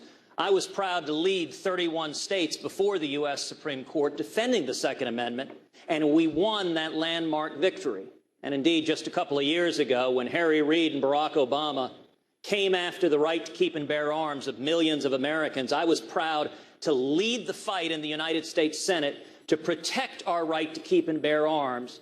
And for that reason, I was honored to be endorsed by Gun Owners of America as the strongest supporter of the Second Amendment on this stage today, and I will fight every day to defend the Bill of Rights. I'd like to turn to Dana Bash. Mr. Trump, you have said once or twice that you are really rich, and you are by far the richest person on this stage. Chris Christie says billionaires like you, and even people who make and earn far less, should no longer get Social Security, or at least there should be limits based on the income. You think he's wrong? And if so, why? Speaking for myself, I'm okay with it. I think there's a certain truth to it. I know people that, frankly, it has no impact on their life whatsoever. There are many people. I would almost say leave it up to them, but I would be willing to check it off and say I will not get Social Security. What about the country as a policy? As a policy, I would almost leave it up to the people. Don't forget, they pay in, and maybe they do well, and maybe some people want it. But the fact is that there are people that truly don't need it, and there are many people that do need it very, very badly. And I would be willing to write mine off 100%, Dana. So is a voluntary program a way to get the Social Security system solvent again like that? No, it's not. But when Donald did it, it's a good start. That's really good. No, listen. This is an issue that we've got to talk about, and we haven't talked about yet. 71% of all federal spending is on entitlements and debt service. When John Kennedy was elected president in 1960, it was 26%. Harvard and Dartmouth says that Social Security is going to go insolvent in 7 to 8 years. So what I say is very simple. We need to save this program for the good people out there who have paid into the system and need it. And if that means making sure that folks like Donald and many of us on this stage don't get it, that's the right thing to do, because here's what Hillary Clinton's going to want to do. She's going to want to put more money into a system that has already lied to us and stolen from us. This government doesn't need more money to make Social Security solvent. We need to be not paying out benefits to people who don't really need it. We need to protect the people whose Social Security means the difference between heat and rent and food. That's why I put out the proposal, and that's the people I'm trying to protect. Governor Christie's right about Social Security. Thank you, Governor. I'm coming to you right now on a separate issue, sir. We've received a lot of questions from social media about climate change. Senator Rubio, Ronald Reagan's Secretary of State George Shultz reminds us that when Reagan was president, he faced a similar situation to the one that we're facing now. There were dire warnings from the mass consensus of the scientific community about the ozone layer shrinking.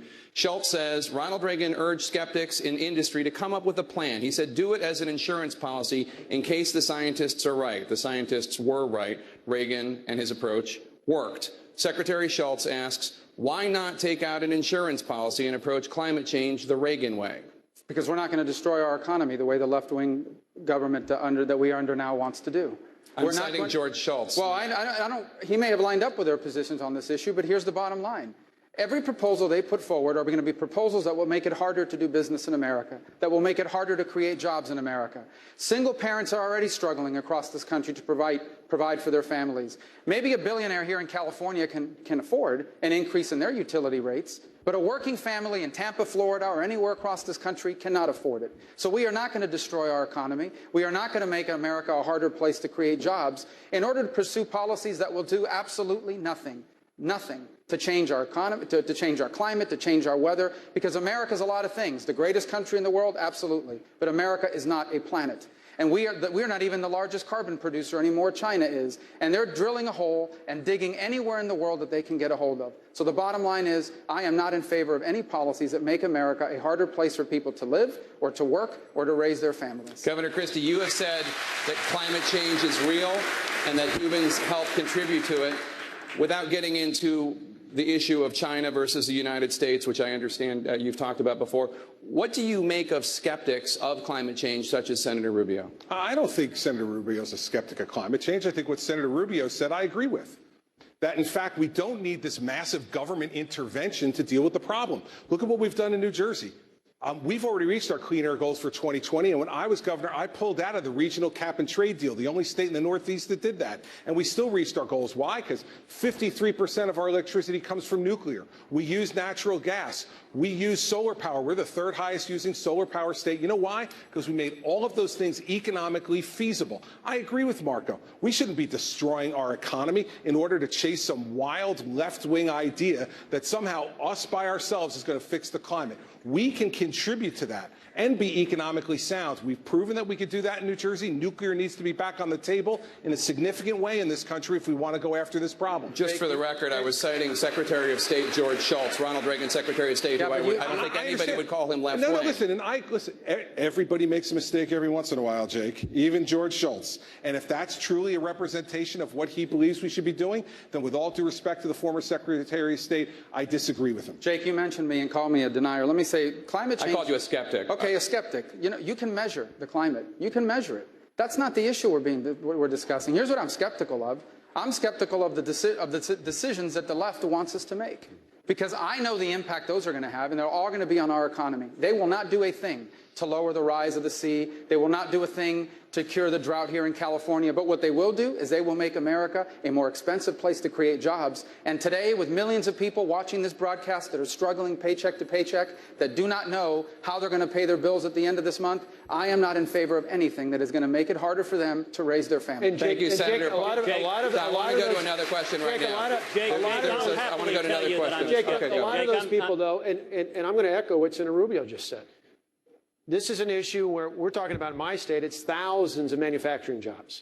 Thousands of manufacturing jobs for a rule the Obama administration, owns EPA, has said will have a marginal impact on climate change. So we're going to put thousands and thousands of jobs in my state. I think it's something like 30,000 in Ohio, other states across this country.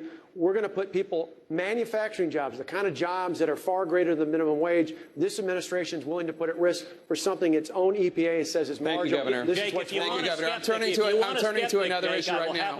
I'm turning to another issue right now, Senator Cruz. Well, I think we've heard from several this evening. A backlash against vaccines was blamed for a measles outbreak here in California. Dr. Carson, Donald Trump has publicly and repeatedly linked vaccines, childhood vaccines, to autism, which, as you know, the medical community adamantly disputes. You're a pediatric neurosurgeon. Should Mr. Trump stop saying this? Well, let me put it this way. There have been numerous studies, and they have not demonstrated that there's any correlation between vaccinations and autism. This was something that was spread widely 15 or 20 years ago, and it has not been adequately, revealed to the public what's actually going on. Vaccines are very important, certain ones, the ones that would prevent death or crippling. There are others, a multitude of vaccines, which probably don't fit in that category, and there should be some discretion in those cases. But, a lot of this is pushed by big government. And I think that's one of the things that people so vehemently want to get rid of big government. We have 4.1 million federal employees, 650 federal agencies and departments. That's why they have to take so much of our taxes. Should he stop saying it? Should he stop saying the vaccines cause autism? Well, I've just explained it to him.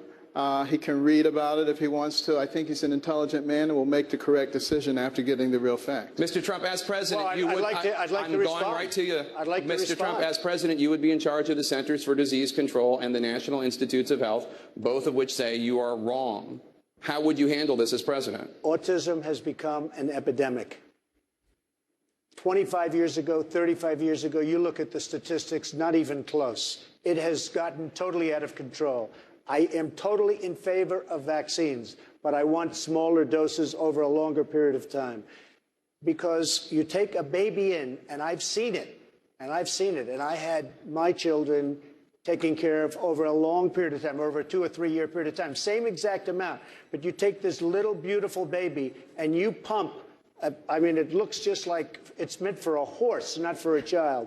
And we've had so many instances, people that work for me just the other day, 2 years old, 2.5 years old, a beautiful child, went to have the vaccine and came back and a week later got a tremendous fever, got very, very sick, now is autistic.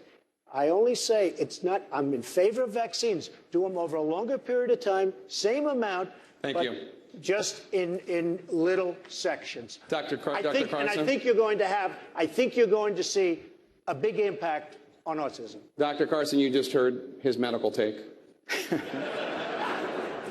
He's an okay doctor. Okay.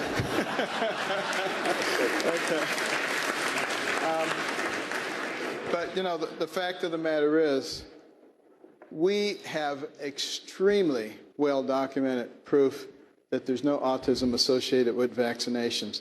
But it is true that we are probably giving way too many in too short a period of time. And a lot of pediatricians now recognize that, and I think are cutting down on the number and the proximity in which those are done. And I think that's all I'm appropriate. saying, Jake. That's all I'm saying. Dr. Paul, I'd like to bring you in. A second opinion. One of the greatest medical discoveries of all time were the vaccines, particularly for smallpox. And if you want to read a story, it's called The Speckled Monster. It's an amazing story. It was all done voluntarily, but people came in by the droves. George Washington wouldn't let his wife visit until she got vaccinated. So I'm all for vaccines, but I'm also for freedom. I'm also a little concerned about how they're bunched up. My kids had all of their vaccines, and even if the science doesn't say bunching them up's a problem, I ought to have the right to spread my vaccines out a little bit at the very least. All right, thank you so much. Coming up, Jake. I'm sorry, Governor Huckabee, please. I think we need to remember that there are maybe some controversies about autism, but there's no controversy about the things that are really driving the medical costs in this country. And I would really believe that the next president ought to declare a war on cancer, heart disease, diabetes, and Alzheimer's, because those are the four things that are causing the greatest level of cost. John Kennedy said we'll go to the moon in a decade and bring a man back, and we did it. I grew up in the 50s. I remember the polio vaccine. We saved billions of dollars since that time because we haven't had to treat for polio. Why doesn't this country focus on cures rather than treatment? Why don't we put a definitive focus scientifically on finding the cure for cancer, for heart disease, for diabetes, and for Alzheimer's, a disease alone that will cost us $1.1 trillion by the year 2050. Thank you, Governor. We changed the economy and the country. We have to take another quick break. Coming up, Ronald Reagan looming large over this debate. So how Reagan-esque exactly are these Republicans? We will find out next.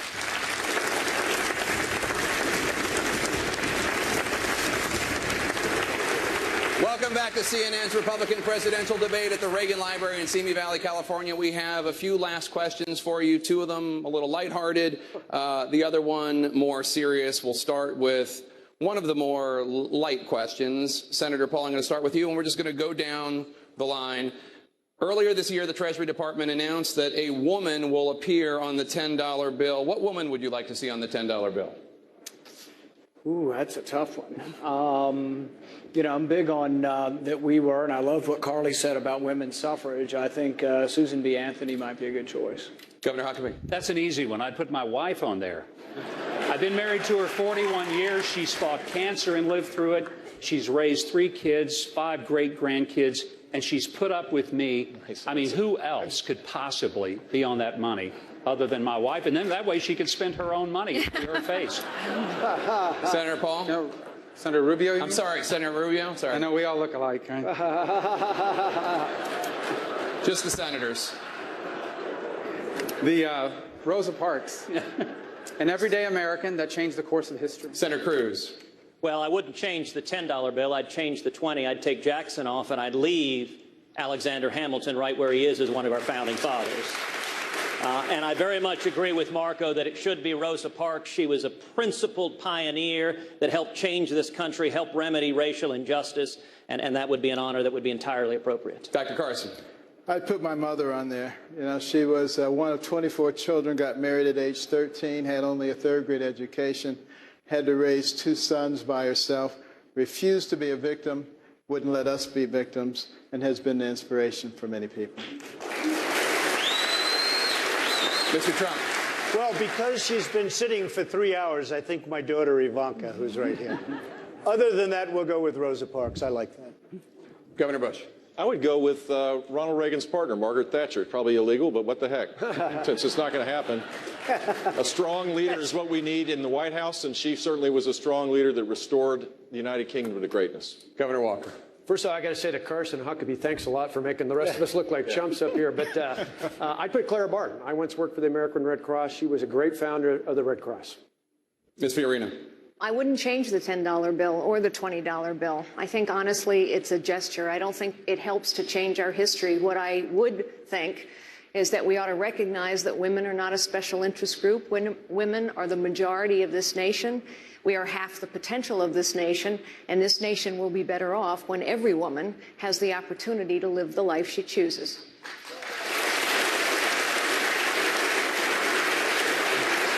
Governor Kasich. It was probably not maybe legal, but I would pick Mother Teresa, the lady that I had a chance to meet, a woman who lived a life so much bigger than her own, an inspiration to everyone when we think about our responsibility to love our neighbor as we love ourselves. Governor Christie. I think the Adams family has been shorted in the currency business. Our country wouldn't be here without John Adams, and he would not have been able to do it without Abigail Adams. So I put Abigail Adams on the bill. All right. Some good entries if anybody at the Mint was listening. Here's the next lighthearted question. You all know that the United States Secret Service uses code names for the president and his family. Ronald Reagan's code name, for example, was Rawhide, an homage to his performances in Westerns. Nancy Reagan's was Rainbow. You don't have to come up with the one for your spouse, but what would you want, Governor Christie, I'll start with you, your Secret Service code name to be? You know, I've been called a lot of names by a lot of different people. Now I got to get called by names by the Secret Service. I would just say True Heart. Well, I have one now with my detail. They call me Unit 1. My wife says, you'll never be Unit 1. I'm Unit 1. You're Unit 2. Secretariat. Governor Walker? Harley. I love riding Harleys. Ever ready. It's very high energy, Donald.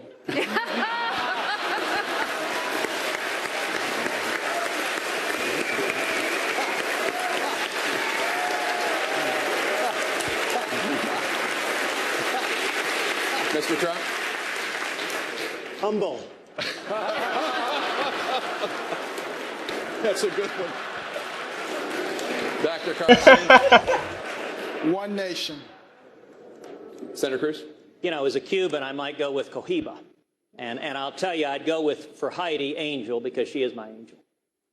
Senator Rubio? Well, there's some people in Florida upset at me over a joke I made about Florida State, but what the heck? I want my code name to be Gator. Governor Huckabee? I'd go with Duck Hunter. Senator Paul? Justice never sleeps. That's a mouthful, but okay. Okay, here's the more serious question. Ronald Reagan, the 40th president, used the plane behind you to accomplish a great many things. Perhaps most notably, to challenge Mikhail Gorbachev to tear down the wall, and then ultimately to make peace with the USSR. How will the world look different once your Air Force One is parked in the hangar of your presidential library? Senator Paul.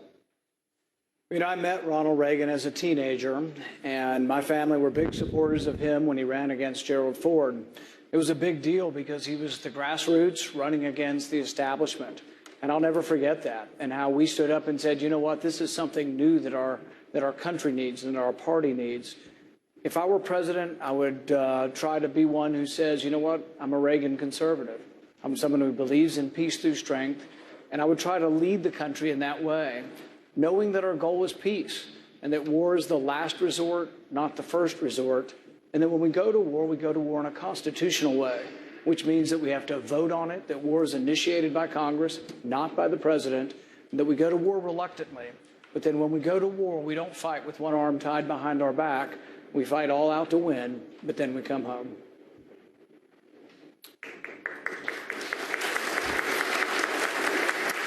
At the end of my presidency, I would like to believe that the world would be a safe place, and there wouldn't be the threats, not only to the U.S., but to Israel and our allies, because we would have the most incredible, well-trained, well-equipped, well-prepared military in the history of mankind. And they would know that a commander-in-chief would never send them to a mission without all the resources necessary. But people wouldn't bully us anymore because they would know that that would be an invitation to their destruction. Domestically, we'd be operating under a tax system that eliminated the IRS.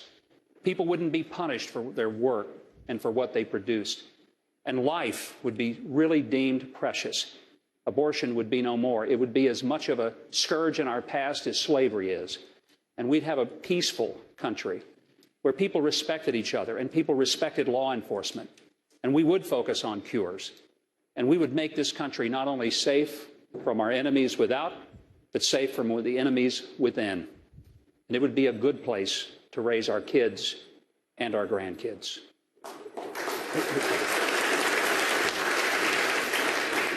One of the things that made Ronald Reagan a great president is that he understood that America was a unique nation, unlike any other that had existed throughout human history. He knew it was founded on universal principles that were powerful: the dignity of all people, human rights, the rights of all to live in freedom and liberty and to choose their own path in life. He just didn't believe it. He acted on it. That's why bringing down communism was so important to him. If I'm honored with the opportunity to be president, I hope that our Air Force One will fly first and foremost to our allies in Israel, in South Korea, and Japan. They know we stand with them, that America can be counted on. It would also fly to China, not just to meet with our enemies, not just to meet with those adversaries of ours that are there, but also to meet with those that aspire to freedom and liberty within China. I would even invite them to our inauguration. We would also fly into Moscow and into Russia, and not just meet with the leaders of Russia, but also meet with those who aspire to freedom and liberty in Russia. And ultimately, I hope that my Air Force One, if I become president, will one day land in a free Cuba, where its people can choose their leaders and its own destiny.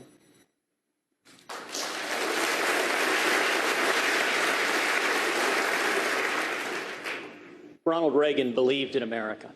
If I'm elected president, our friends and allies across the globe will know that we stand with them. The bust of Winston Churchill will be back in the Oval Office, and the American embassy in Israel will be in Jerusalem. Enemies across this world will know the United States is not to be trifled with. ISIS will be defeated. We will have a president willing to utter the words radical Islamic terrorism, and the Ayatollah Khamenei will understand that he will never, ever, ever acquire nuclear weapons. Here at home, we'll reignite the promise of America. Young people coming out of school with student loans up to their eyeballs will find, instead of no jobs, 2, 3, 4, 5 job opportunities. How will that happen? Through tax reform. We'll pass a simple flat tax and abolish the IRS. And through regulatory reform, we will repeal every word of Obamacare. You want to know what I'll do as president? It's real simple. We'll kill the terrorists. We'll repeal Obamacare, and we will defend the Constitution, every single word of it.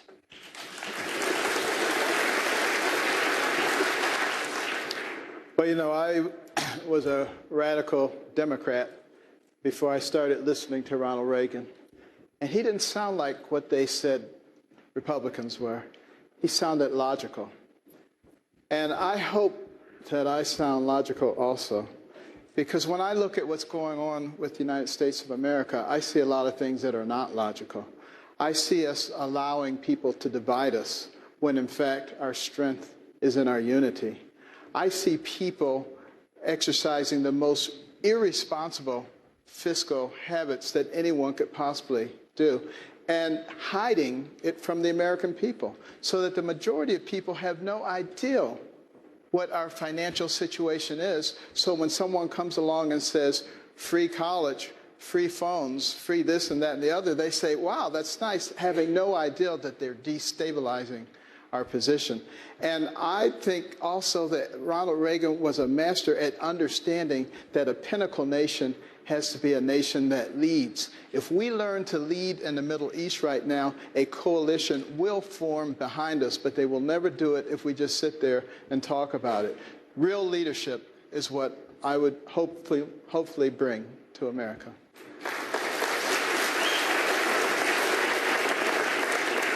If I become president, we will do something really special. We will make this country greater than ever before. We'll have more jobs. We'll have more of everything. We were discussing disease. We were discussing all sorts of things tonight, many of which will just be words. It'll just pass on. I don't want to say politicians, all talk, no action. But a lot of what we talked about is words, and it'll be forgotten very quickly. If I'm president, many of the things that we discussed tonight will not be forgotten. We'll find solutions, and the world will respect us. They will respect us like never before, and it'll be actually a friendlier world. And I have to say, it's a great honor to be here tonight. Good. 6 million more people are living in poverty than the day that Barack Obama got elected president. 6 million more people. The middle class has had declining income. Workforce participation rates are lower than they were in 1977. For the first time in modern history, more businesses are failing that are being created. That is what the next president will have to deal with. And I believe we can reverse course by creating a strategy of high sustained economic growth, not the new normal of 2% that all the left says we just have to get used to, but a 4% growth strategy where we reform how we tax, fix the broken regulatory system, embrace the energy revolution in our midst, Fix the immigration system so we can turn it into an economic driver. Deal with the structural fiscal problems that exist because of our entitlement problems that will overwhelm and create way too much debt. If we grow at 4%, people are going to be lifted out of poverty. The great middle that defines our country will have a chance to be able to pursue their dreams as they see fit. That should be the great challenge and the great opportunity for the next president of the United States, to forge consensus, to go back to a high growth strategy, and then we'll be able to lead the world. Without a high growth strategy, our country will never have the resources or the optimism to be able to lead the world, which the world desperately needs our leadership.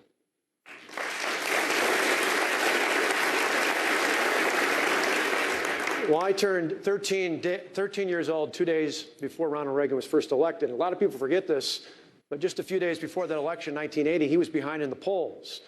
But I think what changed things was people in America realized they didn't want to hear what was bad about America. They wanted to know how it was going to be better. Ronald Reagan wasn't just a conservative Republican. He was an eternal optimist in the American people. And I am too. So here's what I think will make America better. We need to live in a world where our children are free from the threats of radical Islamic terrorism. We need to live in an America where we have an economy where everyone can live their piece of the American dream, no matter what that dream is. And we need to live in an America where we have a federal government that's not too big, that's not too big to fail, but ultimately small enough to succeed, where we send powers back to the states and back to the people. That's what I did in Wisconsin. When we took on the big government union bosses, the big government special interests, many of whom came in from Washington to spend millions of dollars to try and take me out because we stood up to them. We didn't back down in any of those instances. If you give me the chance as your next president, I won't back down any day, any way, anyhow. I'll fight and win for you and your families every single day I'm in office.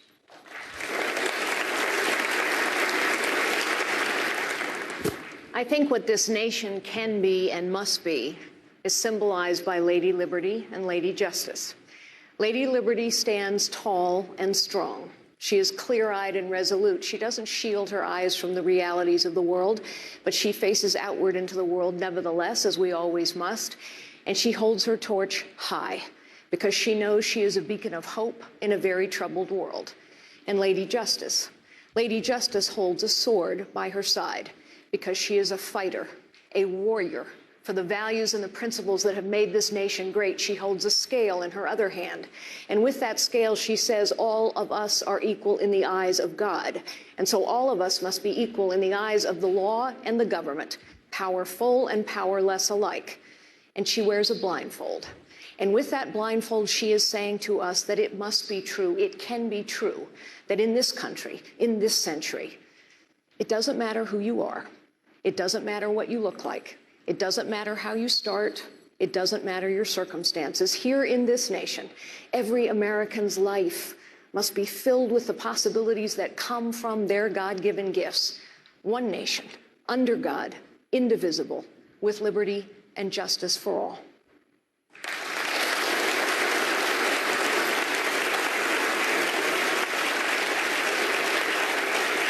Well, as president, I will make this a nation that will solve problems. And how? By having the elected officials and the leaders realize they're Americans before they're Republicans or Democrats.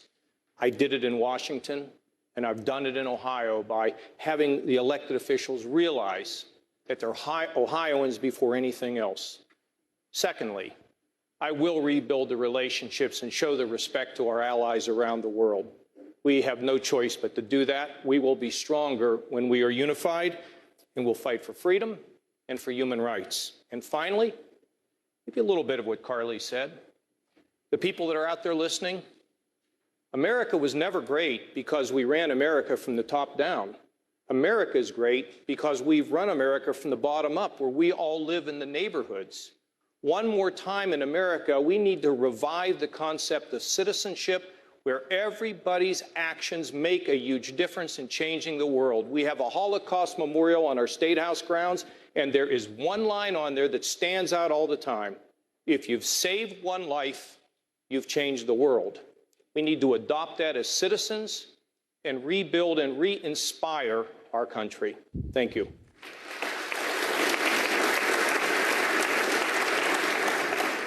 I turned 18 in 1980, and my first vote was for Ronald Reagan. Boy, am I glad I did it. And I think the country is too. A Christie presidency won't be about me. It'll be about you. Tonight, you sit at home in your living room frustrated that you play by the rules, you pay the taxes, you do the hard things to raise your family, yet you feel like America's generosity is being taken advantage of, that your system is being gamed, and that you're turning out to fall further and further behind. Our presidency will be about ending that, about enforcing the law, level the playing field for everybody, and once again reward those folks who play by the rules and think that justice means more than just a word, but it means a way of life. And I will tell you this, around the world, I will not shake hands with, I will not meet with, and I will not agree to anything with a country that says death to us and death to Israel and holds our hostages while we sign agreements with them.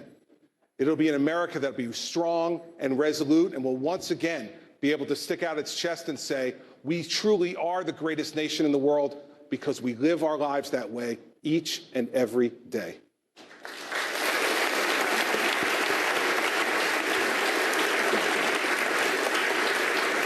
That concludes this Republican presidential debate. On behalf of everyone here at CNN, we want to thank the candidates, the Reagan Library, and the Republican National Committee. Thank you also to Hugh Hewitt and Dana Bash. The next presidential debate will also be right here on CNN among the Democratic candidates who will face off for the first time on October the 13th.